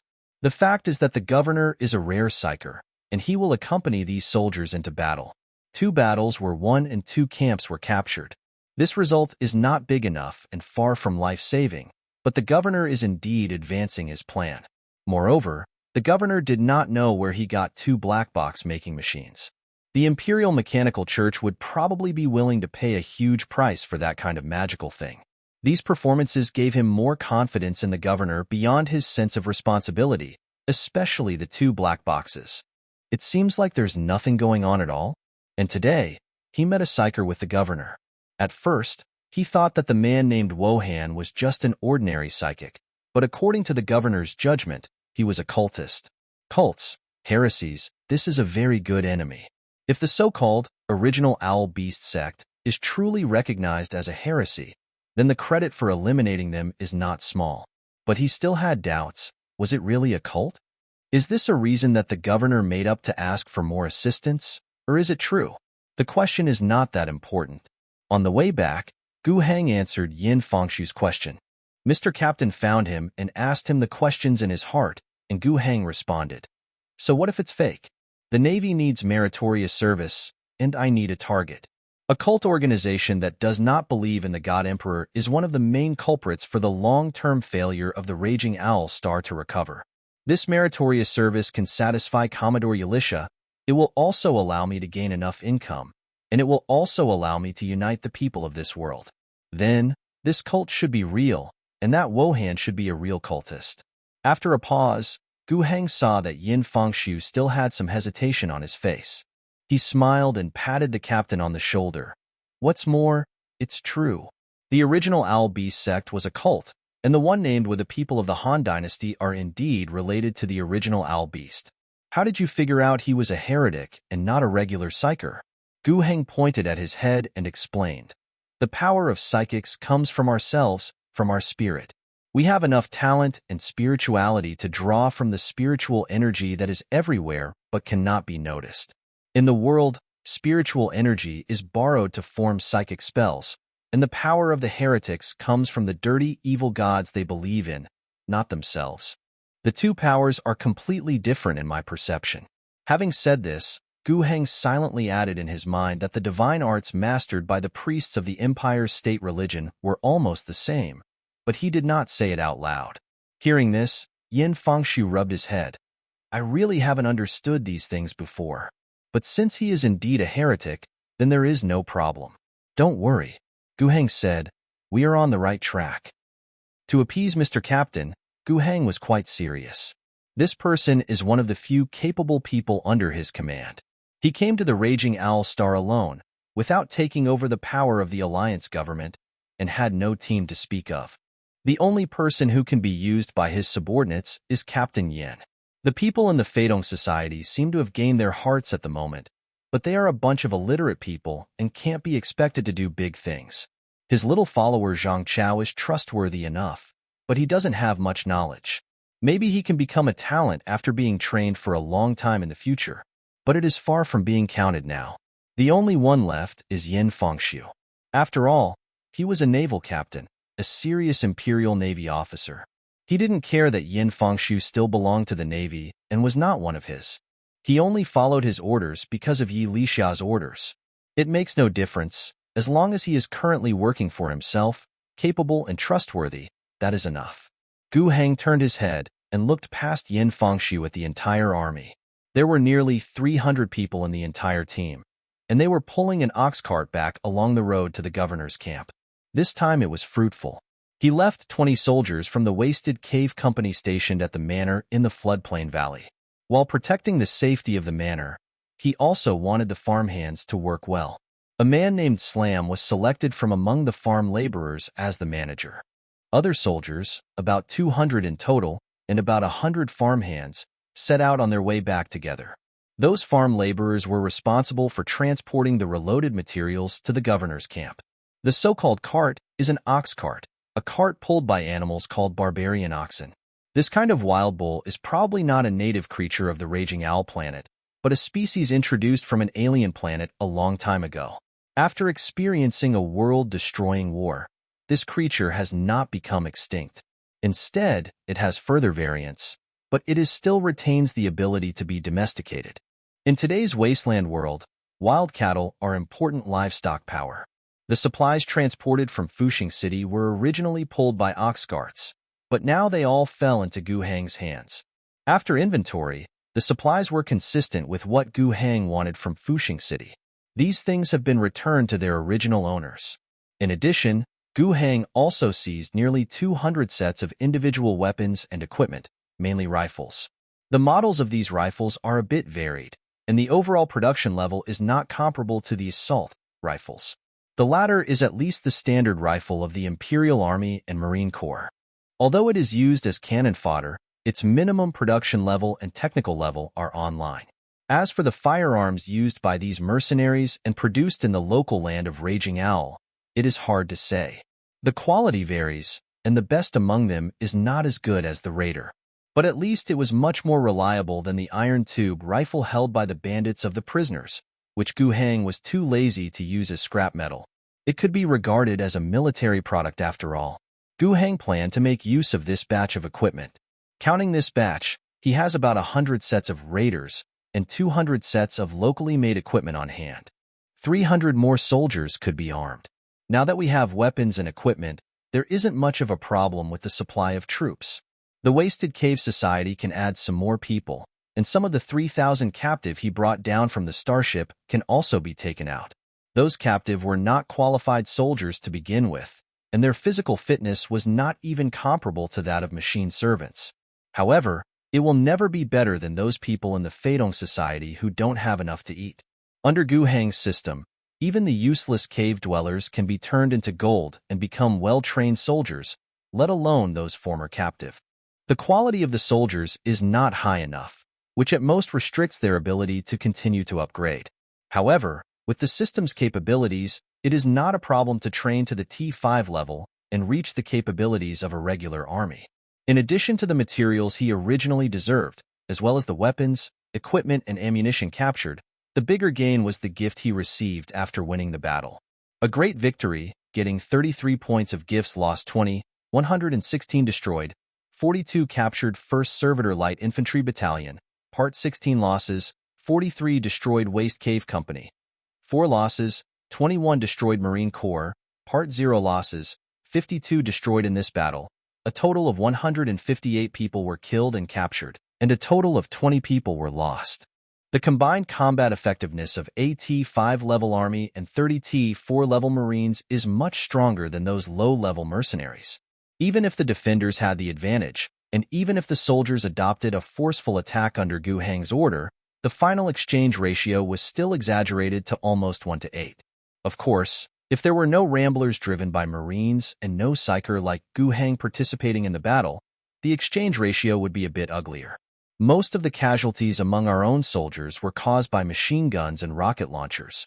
The heavy machine gun fire hit the femoral artery, causing massive bleeding, or the rocket exploded directly at close range. Among the 20 losses, in addition to a small number of direct deaths, many were seriously injured and unable to return to the battlefield. This kind of loss is still within the range that Gu Heng can accept, so he can't expect to fight without killing anyone. However, Gu Heng also had to consider replenishing his troops. The loss of the Wasted Dong Company is not a big problem. They can directly recruit members from the Wasted Dong Club. It is not a problem to draw 4 more people. As for the servitor soldiers, there really is no place to make up for them. In the future, the main force of Gu Heng's army cannot be expected to rely on servitors for a long time. Looking back, we still have to recruit soldiers from the mainland. We'll talk about this later. What he now wants to think about further is how to use the 33 newly obtained gifts. 33 points of gift. This is the largest amount Gu Heng has received so far. He planned to keep 3 points to train 3 more companies. For the other 30 points, he thought about the direction in which he could spend it. First, he clicked on the hero interface, and his personal information panel was still stuck on the prompt that he was unable to upgrade due to lack of experience. The way to gain experience is war. Gu Heng doesn't know if there are other ways to gain experience. For example, will dealing with government affairs give experience? Gu Heng felt that he should give it, but he didn't verify it and didn't know. In short, the war he just won was not enough for him to reach the limit of upgrade. Instead, he saw a new name here. New hero can be activated. Yin Fangxiu. Activation requires 10 points of gift. Now Gu Heng was a little confused. Do you want to activate Yin Fangxiu into a hero? After becoming a hero, you can accumulate experience, add points to upgrade, and obtain talents. That guy doesn't seem to have any psychic talents. He probably has a warrior template after activating it, and we really need to put in the effort to train him. In 2 years, the Alicia starship will fly away, and Yin Fangxiu, the naval captain, will probably follow suit. By then, all the investment in him will be in vain. Gu Heng would not distrust him just because he was in the Navy, but investing in his training was another matter. Putting it down first, Gu Heng clicked on the technology panel. He gave it a try and put in 10 points of gift first. Invest 10 points of gift, and the probability of lighting up new basic level technology is 70%. Do you confirm the investment? No. Gu Heng was a little surprised. Is this probability still going down? The previous 10-point gift was directly replaced by a basic level technology. He thought that he could get 2 black box machines for only 10 points each time he redeemed them, but now there is a probability that they will be lost? The probability of 70% is not low, but Gu Heng is worried that it will continue to fall again in the future. Every time the lighting technology succeeds, will the success rate of the next lighting decrease? Gu Heng made a guess about the system's technological function panel. A heavy blow. I thought that after opening such a big trick, I would be invincible casually. After all, technology is the primary productive force. Even if the imperial tax is really tight later, if I sell the black box manufacturing machine, what kind of Imperial Chamber of Commerce, Imperial Mechanical Church, etc., can't just come over and give me money? There is no need to worry about paying taxes at all. As a result, the problem of reduced probability directly gave him a blow in the head. You still have to do it honestly. Gu Heng thought helplessly. Fortunately, he really didn't regard selling technology as his only life-saving straw. As long as the tax problem can be solved normally, it can be solved normally. These black boxes, including the black boxes that will light up the technology accumulation in the future, are the capital for him to continue to grow bigger and stronger in the future. In this position of governor, he did not intend to find a way to transfer him after a few years of hard work. Planetary governor is a very special position. For example, the governor of Raging Owl is certainly not valued by others. But if it is a planet with top productivity and military capabilities, then the governor has too much say. Petters, the leader of the Pegasus sector, is able to secure his current position first and foremost because his younger brother is the governor of the Wing Planet, the capital planet of the sector. His population of tens of billions and huge and stable productivity are his most solid backing. Technology is the primary development force. Gu Heng would definitely not sell the black box manufacturing machine unless absolutely necessary. Right now, the success rate of the technology function has decreased, but it doesn't matter. The remaining 70% is still a good probability. He still has more than 30 gifts in his hand, and it looks like he can successfully replace them no matter what. Invest 10 points of gift, and the probability of lighting up new basic level technology is 70%. Do you confirm the investment? Taking a breath, he clicked yes this time. Basic level technology. G9 gun family. The Imperial Mechanicus undertakes the order requirements of the Astra Militarum and develops a new generation of kinetic energy rifles.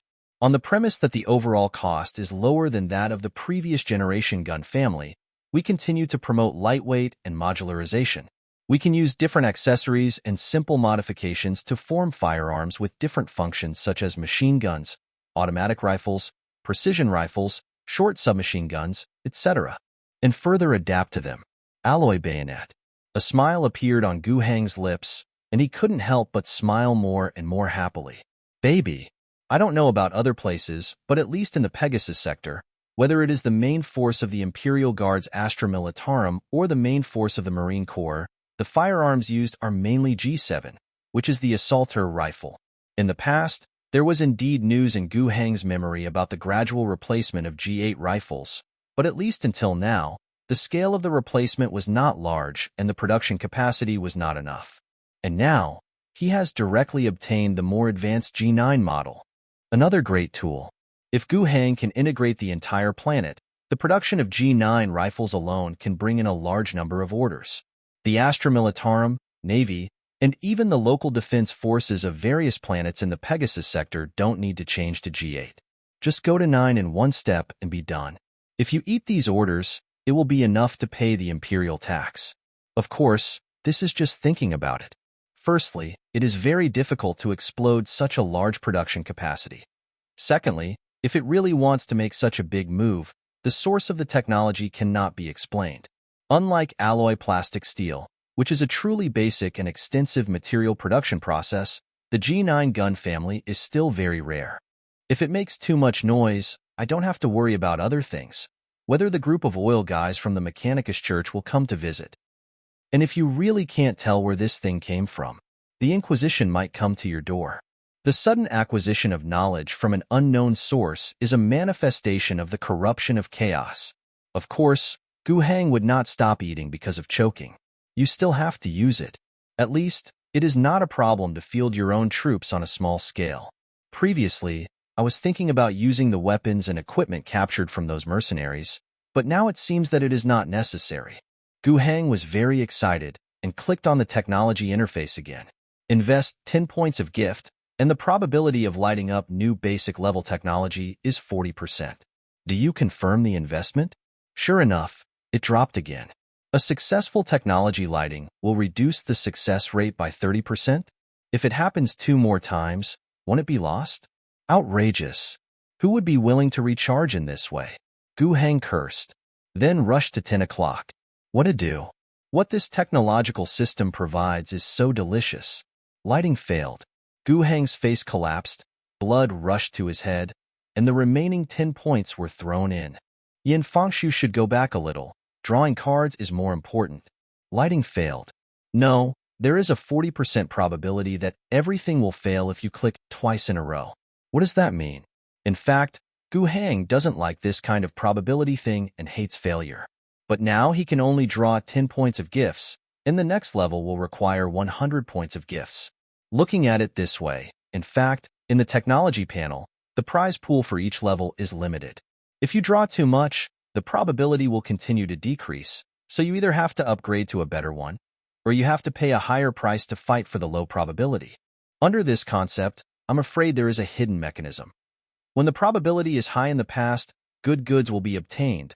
Otherwise, the good goods will fall behind when the probability is low, and you will suffer a big loss. Nothing extra happened on the way back to camp. Only the governor had a stinky face for some reason, making people afraid to approach him. Gu Heng's follower Zhang Chao was already waiting outside the governor's camp. He had been notified by Gu Heng in advance and had made preparations to receive supplies in the camp. Gu Heng is currently very short of manpower, so he is also deliberately cultivating this young man Zhang Chao. This little guy doesn't seem to be a soldier, but he should have no problem handling some clerical and administrative work. There's nothing we can do about the problem. Not many of Gu Heng's men are literate, so he doesn't have any better candidates. Moreover, this young man Zhang Chao did a pretty good job. There was no time to build a large enough warehouse, but they also freed up some wooden houses to store supplies. Some things that do not require high storage requirements and do not matter if they are exposed to wind or rain. Find an open space to pile them up and cover them with a large tarpaulin. It is enough for temporary storage. After that, Zhang Chao was busy counting the supplies and arranging the distribution of the supplies, including how much to send to the wasted Dong Society. It was relatively reliable, so Gu Heng felt relieved and his face looked a little better. As for the depression of drawing 2 empty shots in a row before, it has almost disappeared now. Technology is something that always requires gifts. The probability thing is here. There is nothing you can do if you don't win. I just hope you have better luck next time. When the cat entered his room, Gu Heng took out a pen and paper and began to plan the next thing. This time, he did not plan to reveal the G9 gun family black box created by the technology lottery from the system immediately. According to the previous experience with the alloy plastic steel black box, the size of these two gadgets should not be too small, and once they appear, they cannot be taken back. Zhang Chao is already arranging manpower to dig the bunker. Gu Heng plans to build a core secret base. As the future scientific research center in the camp, it needs to be kept strictly confidential. The black box thing, try not to expose it in front of people as much as possible. The technology lottery is just a sideshow. What to do next is the key. The supplies obtained or extorted from Fuxing City alleviated the shortage of supplies in the camp, especially the shortage of food. He is currently unable to be self-sufficient in food within his sphere of influence. The floodplain valley estates can produce grain, but a good harvest will have to wait a few months in the fall. During this period of time, I can survive on this supply. The premise is that the size of the population he wants to feed does not expand further. But that's not possible. Gu Heng's next goal is to expand the population. The alloy plastic steel industry line needs to expand. The G9 gun family's production line also needs workers, and construction also needs workers. In the future, other technologies may be used to build other production lines, all of which require people. Where do people come from? This problem is easy to solve. The Raging Owl is obviously a wasteland planet with a sparse population, at least not comparable to those hive worlds with tens of billions, but the people are particularly worthless. The wandering tribes of survivors and the poor living in precarious conditions around Fuxing City. These are Gu Heng's sources of population. But don't smoke randomly. When people come, Gu Heng has to provide them with jobs, food, and other consumer goods. To put it bluntly, it must be affordable and allow people to exert greater value. This requires more supplies and greater production capacity. For now, the first step is to sell the most important output within his sphere of influence and the most important output in the future alloy plastic steel. Only if we can sell it can we talk about expanding production capacity. Thinking of this, Gu Heng looked at Fuxing City again. It's not that I have to catch a sheep and pluck it. The main reason is that it's too close and my identity is suitable, so it's so easy to pluck it. Moreover, he has long regarded Fuxing City as his own. What's yours is mine. What's wrong with using it first? Anyway, he must control that city in the end. He only has 2 years, and it is impossible for him to farm on a piece of white land with nothing and produce enough financial and material resources to pay the taxes of a planet in 2 years. Going outside to start a new one is essentially another attempt to take control of the entire planet. If he wants to take complete control of Fuxing City and go directly to the city to play political battles with local snakes, that will be a dead end. But if he has a force of his own and takes over the administrative power of Fuxing City and even the entire alliance government, it will be another situation. In the near future, when he is ready to take over, it will be the time when he is sure to cleanse the power class from top to bottom in Fuxing City and make the power of the entire city truly available to him. This kind of power cannot rely solely on the deterrence of the quintet in the sky. If he dies together, he himself is also doomed, and the counselors in Fuxing City also know this. Only nuclear deterrence won't work. Gu Heng asked for 100 tons of supplies, and they gave it to them. If Gu Heng wanted to carry out a purge and kill them, then they would have to fight Gu Heng desperately despite the threat of orbital bombing. The worst possible outcome: die together. He needs to have a truly usable, regular force to support him in doing what he wants to do. We still have to expand the army. Gu Heng came to a conclusion. Expansion is simple. 200 people were selected from the captive brought down from the starship.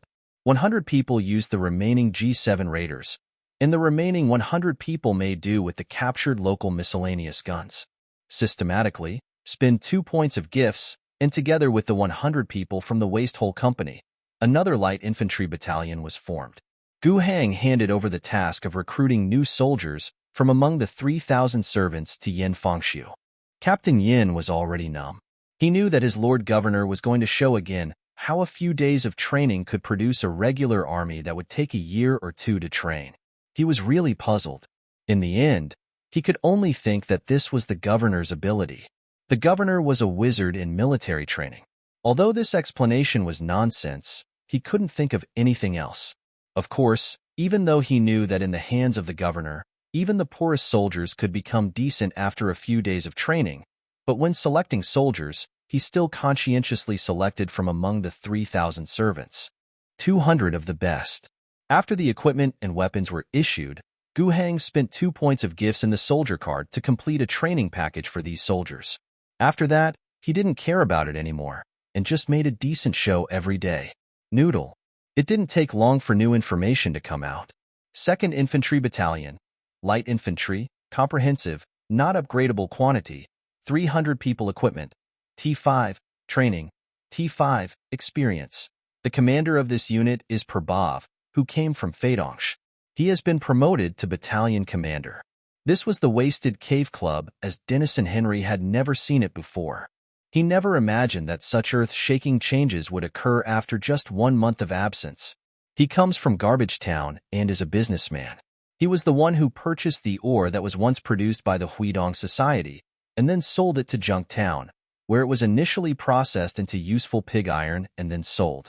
He had heard before that a group of robbers were targeting the Wasted Dong Society. He originally thought that the Wasted Dong Society was doomed, so he silently prayed for these poor people. By the way, it was a pity that he had lost a cheap resource import place and would make less money.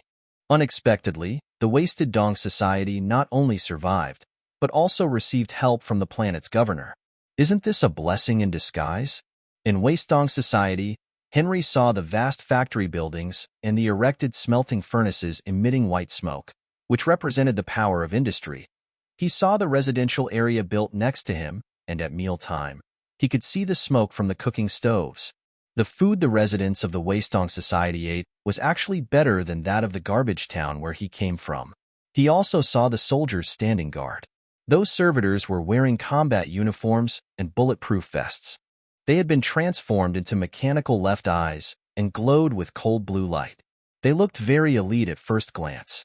His expression was clearly visible to Patel next to him. The surprised look of this old friend gave Patel great inner satisfaction. He really likes to see others surprised.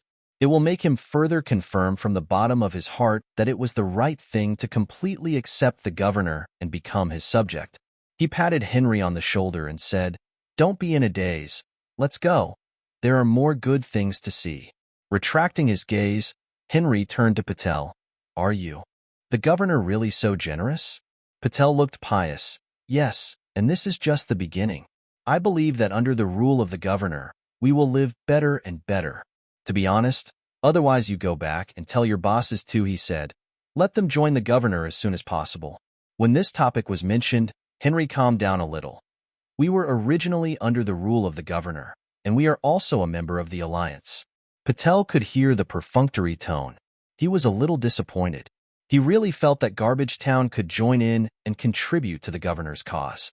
Of course, he also knew that his old friend Henry was just an ordinary businessman in Junktown, and his status was just like that. Garbage Town has a population of over 100,000 and is also a large-scale settlement. The ones who keep their word are people called agents. Agents, large and small, determine the direction of the entire Garbage Town. Henry is just a businessman, and he is still fighting for even the smallest qualification as an agent, so talking in the Garbage Town does not count. Patel simply hoped that Henry could go back and persuade the agents. But it seems that he is indeed naive. Those agents are making money from raw materials and energy, as well as from scavengers and adventurers. They are so full of food that they can give up so easily, unless they have witnessed the majesty of the governor with their own eyes. Withdrawing his thoughts on this aspect, Patel put a smile on his face again. He took Henry and showed him some good things. That is the alloy plastic steel product produced by the Waistong Society. Seeing the neatly stacked plastic steel, Henry was once again stunned. "This is alloy plastic steel? Can you guys make such a thing?" He really didn't expect it. Looking at those smelting furnaces before, he thought that at most they were capable of producing steel. He was already thinking that in the future, it would be much more cost-effective to transport the raw materials from Junktown, have them produced by the Waistong Society, and then transport them to Fushing City for sale than reselling mineral resources. What's unexpected is that what Hudong produces is not steel, but alloy plastic steel. The performance of this thing is much better than that of steel. With different formulas, it can not only show strong compressive and tensile strength, but also have strong plasticity. Judging from the acumen of businessmen, its selling price will of course be higher than steel, but in fact there is a limit to how high it can be. Mainly those manufacturers, whether they use alloy plastic steel to make munitions, machine manufacturing, or building materials, many low-end product lines with high demand are very cost-sensitive.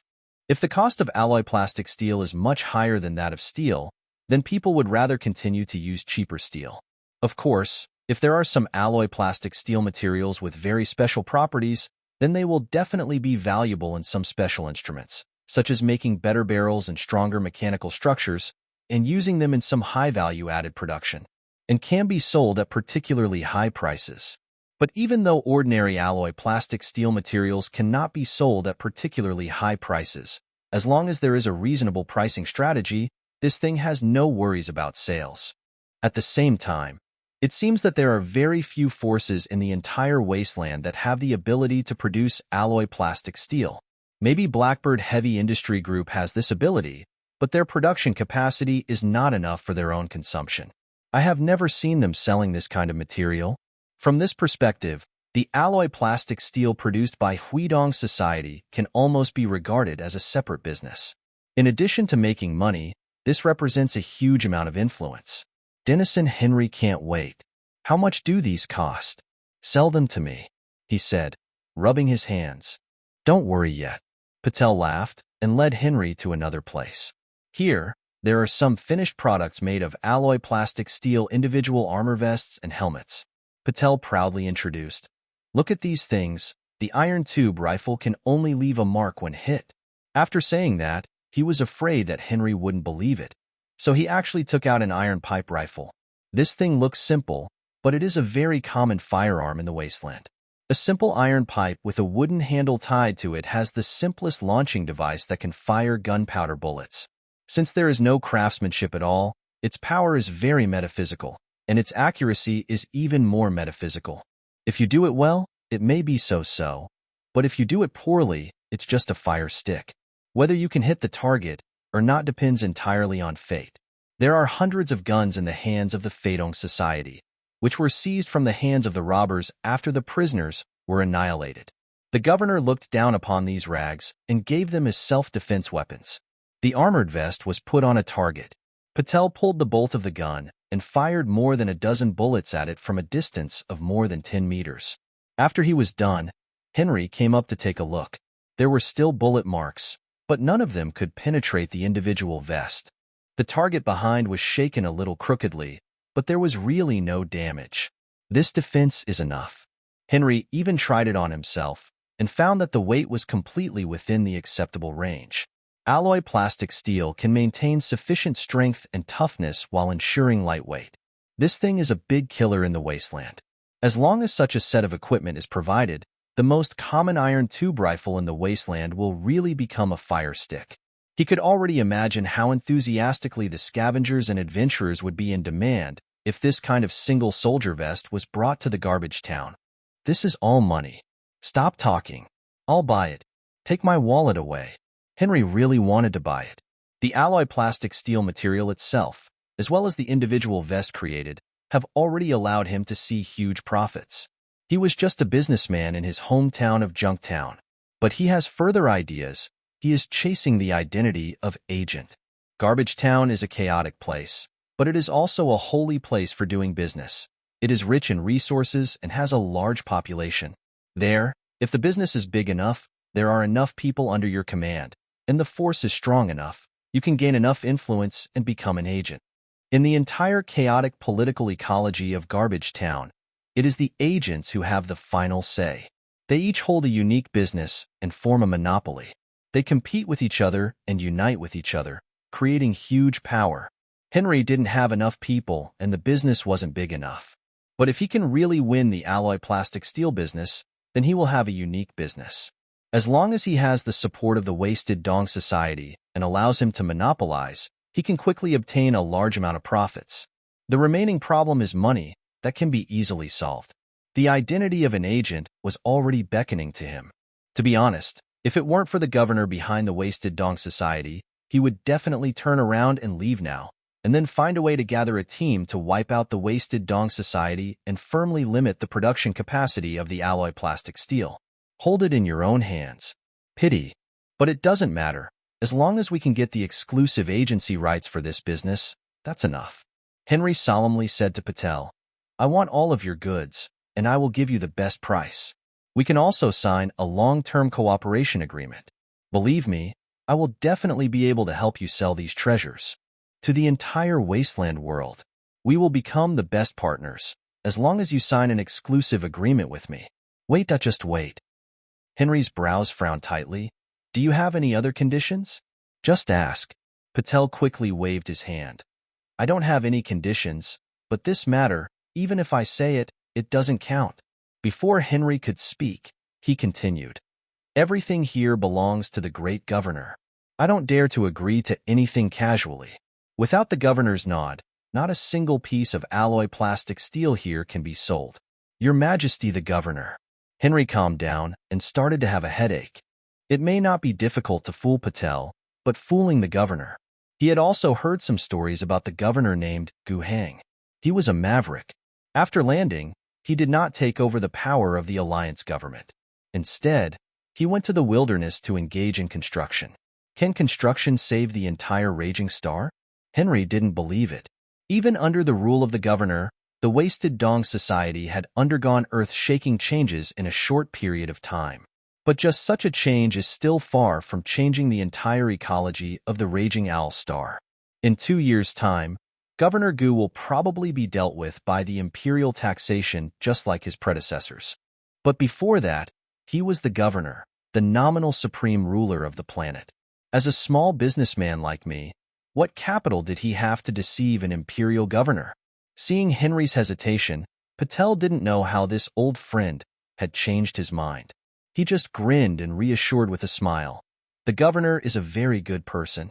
As long as you serve him sincerely, you will definitely receive generous rewards. When Patel said this, he seemed very loyal.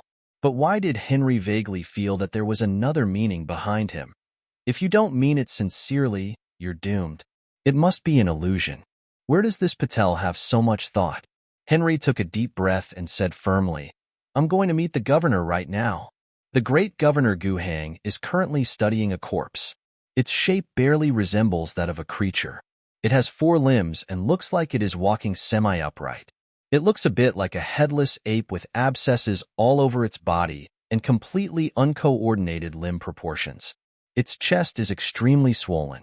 It is very fast, extremely ferocious, and has claws on all its limbs.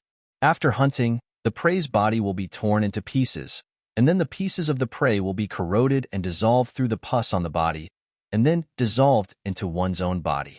This thing, the locals call it the abscess monster, is a common monster in the wasteland. At that time, he was taking a nap in his room when he suddenly heard movement outside. Then Zhang Chao reported to him that more than a dozen abscess monsters appeared on the expansion site outside the camp and attacked the workers.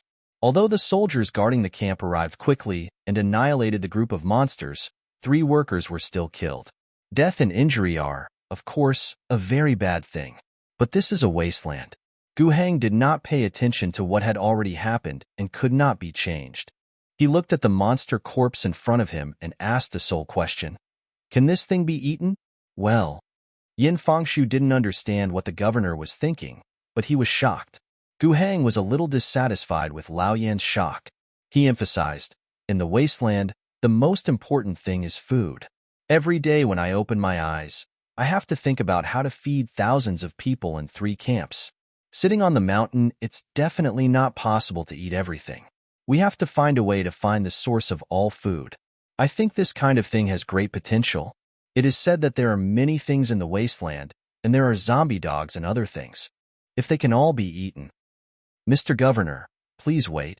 Yin Fengshu said helplessly.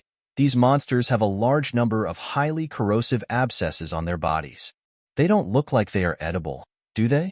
How will you know if you don't try? Gu Hang was still persistent. Of course, I don't want our people to eat it directly. I heard that on most hive planets, there is technology that can decompose all organic matter into food. They call that corpse starch? I wonder if this technology is available on the Angry Owl? Anyway, we must try to get it. Yin Fengshu was even more helpless. Brother, I have eaten starch cubes too. That thing is essentially a food chemical product that can re-decompose recycled organic waste, including old clothes and other textile waste, waste wood, industrial organic waste, and even plant fibers, animal limbs, and a series of other things, into small molecules are refined and processed into synthetic starch blocks. Although some hive planets with extremely poor resources and extremely high population density do recycle the bodies of the dead and even recycle feces, so they are jokingly and infamously called corpse starch. But don't say it. After all, in general, the composition of synthetic starch is normal. Those in small and trace amounts. Even if we don't say it, we are still good friends. When Gu Hang said that he should use these abscess monsters as a source of food, he really wasn't talking nonsense. He really thought so. If you have a choice, of course normal food is better than anything else. But in this wasteland, the production conditions are like this, and the number of people who can feed them is limited.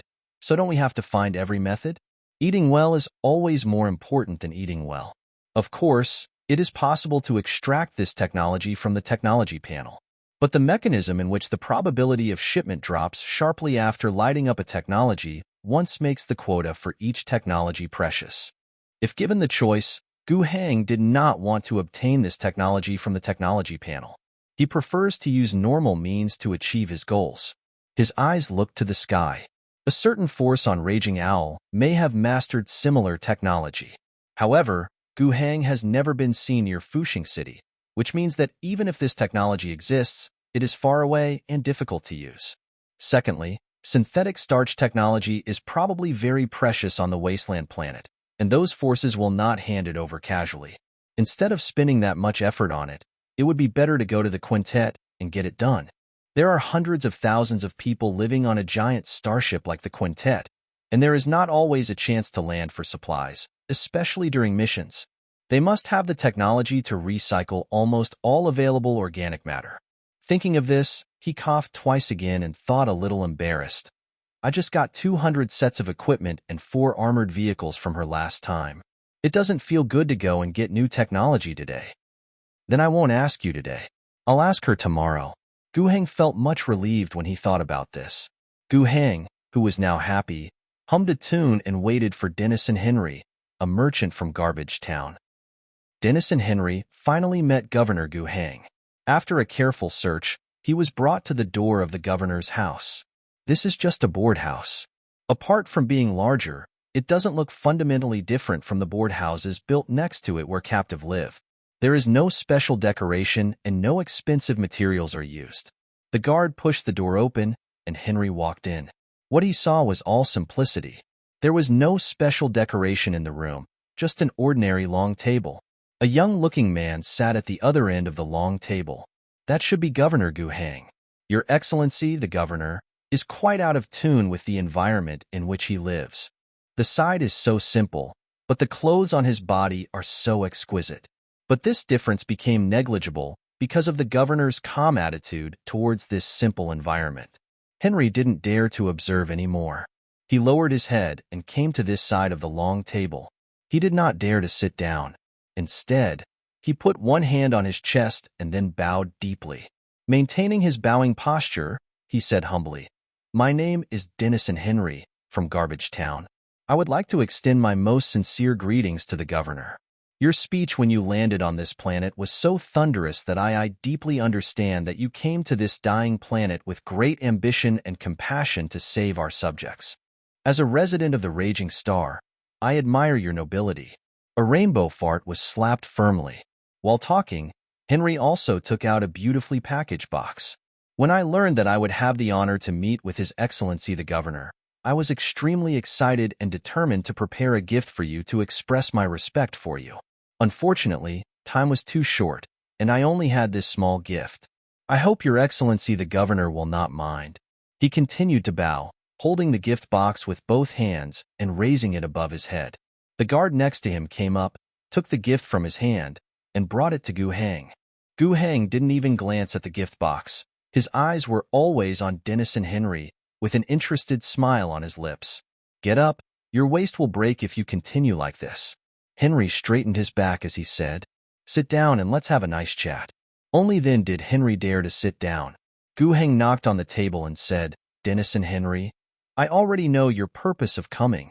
Henry said cautiously, "Please, Your Majesty the Governor, give me this opportunity to serve you." Gu Heng chuckled and said, "You are good at talking, and I am very satisfied with your attitude. I know that what you say may not necessarily be what you really think, but I don't care. I can leave this business to you, but I have 2 conditions. First, when I give you the goods, I will also give you what I need. You must bring it to me in good quality and quantity, without any discount." The first half of Gu Heng's sentence, so-called, may not be sincere, made him feel a little uneasy. But the last sentence made him happy in an instant. Obtaining the right to act as an agent was in itself his biggest request when he came to meet the governor this time. As for the latter request, in Henry's opinion, it was no different than giving it for free. That can't be considered a request, but another great gift from the governor. Of course he had to pay for the goods, and looking at it now, he could still get the money back through the business of helping the governor purchase the things the governor needed. Could this still be a bad thing? He did not hesitate and nodded directly. "No problem. I am willing to serve the governor." Gu Heng waved his hand and said, "I have a second request. You need to expand your influence in Junktown as much as possible and become an agent, even a big agent." Hearing this second request, Henry calmed down a little. Seeking to become one of the agents of Garbage Town is his goal in itself. It stands to reason that there is no conflict with him when the governor gives this condition, so he should be happy. However, he believed that he was not stupid and would not fail to understand the hidden meaning behind the request. With the support of the governor, he became an important agent in Garbage Town, and then what? Who has the final say? Is he himself or the governor who is his boss behind the scenes? But he quickly put this hesitation and entanglement behind him. It's baffling to think about these things. There is a thigh stretched out in front of you, Don't you want to hug it? What's wrong with being a puppet? How many people want to be one but can't? And he's not necessarily a puppet. If he works seriously for the governor, doesn't he have some power of his own? The governor has a lot to deal with every day, but when he is in charge, doesn't he have to make the final say on matters concerning a small garbage town? At most, the goal is to achieve the governor's goals and follow the governor's footsteps, which is natural. What's more, no matter how harsh the words are, it's not certain whether he will be the governor or not in 2 years. Thinking of this, he saw the half-smiling expression on Gu Heng's face, and immediately he didn't dare to think any further. I always feel like I will be seen through. Dennis and Henry came to meet the governor this time. He was very, very surprised by the initial communication. He got what he wanted for almost nothing. Of course, it doesn't mean you don't have to pay. After taking the goods, he had to pay for them with alliance coins. The governor provided a series of lists, asking him to buy this and that. He looked at them and found some difficult things in them. For example, the governor wanted the best for Fuxing City. Textile machines and sewing machines, want to import textile raw materials, want hot gray stone generator sets, want hot gray stone itself, want to build cement plants, brick factories. Moreover, the governor seemed to know the market very well. The list and approval he was given allowed him to take away goods with similar value. According to his own estimation, the profits here have been severely compressed. If he wants to make more money, he may have to try his best to sell alloy plastic steel and armor vests at higher prices, and he must try to find cheap and useful sources for the things he buys for the governor. It was difficult to handle, but Henry was still full of motivation. Isn't this the time to show off your abilities? If everything is easy to handle, then the governor can just find someone to do the job. What does he have to do with himself? However, when the topic fell to the second half, he gradually became less happy. Mainly mentioned a very crucial point. Dennis and Henry wanted exclusive sales rights to the alloy plastic steel industry. This is a guarantee for his own interests. He needs this thing to ensure that the market path he has taken will not be picked by latecomers. Eliminating competitors and doing monopoly business is of course more profitable. But Gu Heng didn't allow it. He argued hard, saying things like, "This will allow me to better serve the governor. This will help me expand my influence in Junktown, and I will help the governor do more things in the future." However, none of his words could move Gu Heng. Gu Heng blocked him back with just 2 words. "I can give you the power you want, but I won't give it to you for free. Why do you want so much from me when you haven't done anything yet? Use your actions to prove your loyalty." Having said this, what else does Henry have to say? He nodded heavily. "I will prove it to you, Mr. Governor. Also, do something extra for me. As you command. I still need more manpower in my camp. There are so many refugees in Fuxing City who rely on urban life. Bring people here. No problem. I will definitely bring you healthy and reliable refugees, and the price will be absolutely cheap." Gu Heng shook his head, looking very dissatisfied. "What money are we talking about? Those refugees are not recognized as official residents by Fuxing City, but I recognize them. Every human on the Raging Owl is a subject of the Empire. They are all my subjects. I want you to publicize my kindness, my policies, and my declaration to them, and let them migrate here. If they are in trouble, you will provide them with necessary help, and I will even help them directly if necessary."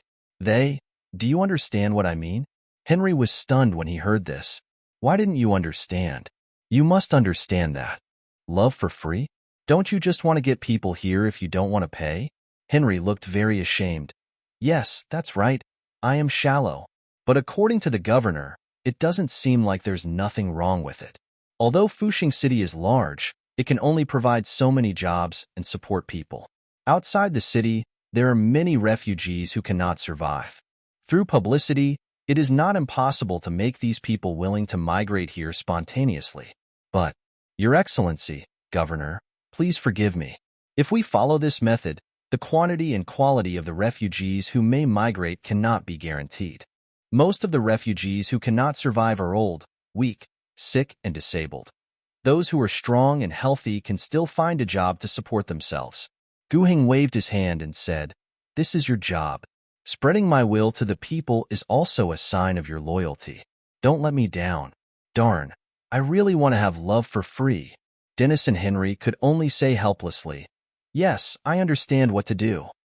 After sending away the complacent and ambitious Hong Shang, who was ready to do something big and had to satisfy his reasonable and unreasonable demands, Gu Heng got busy with another thing non-stop.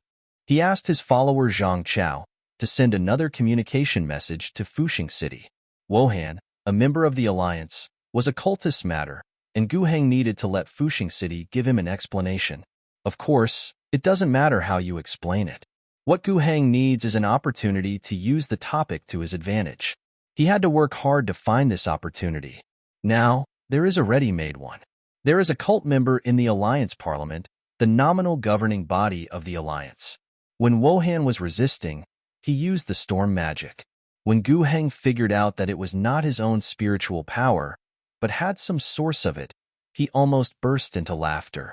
After capturing Wohan alive, he had almost obtained the necessary interrogation and information. This guy definitely believes in a cult. Although he is not a devout believer, he does believe in the original Moonkin sect statement and is willing to provide movement convenience to those cultists as a member of the council, and will also donate money and materials. He is not a core member. He is just a believer, but he is richer. He also obtained some things, such as receiving the blessing from God and mastering the magic of storm. He could ask cultists to help him do some secret things that he could not do easily. In fact, when he caused trouble for the governor this time, he wanted to ask the original Angry Owl sect to take action, but he was rejected because they could not arrange the manpower temporarily and they were busy with other things. With these confessions and the fact that Wohan himself was still alive, Gu Heng had the greatest leverage to launch an attack. After the communication with Fuxing City was connected, the person talking to Gu Heng was still the Alliance's Parliament Speaker, Miriam Hodgson. "Hello, Lord Governor." Hodgson opened his mouth to greet him. Gu Heng didn't give any face, and his tone was very stern. "Mr. Hodgson, I am very disappointed with your work." Hearing the governor's words, old Hodgson already felt a dull pain in his head. The governor is going to act like a monster again. I gave you the large amount of supplies you asked for. I also sold the people you asked me to betray. What do you want now? Hodgson replied weakly. Please tell me, Lord Governor. How can Alliance members be corrupted into heretics? How did you, the Parliament leader, do it? Are the Alliance's parliaments still loyal to the Empire? Has Fuxing City become the home of the original Moonkin sect? Gu Heng came out with a series of accusations. Hodgson never expected that Gu Heng would actually say such a piece of news. A big pot was placed on his head, which made him stunned. Before that, he had no idea Wohan was a cultist.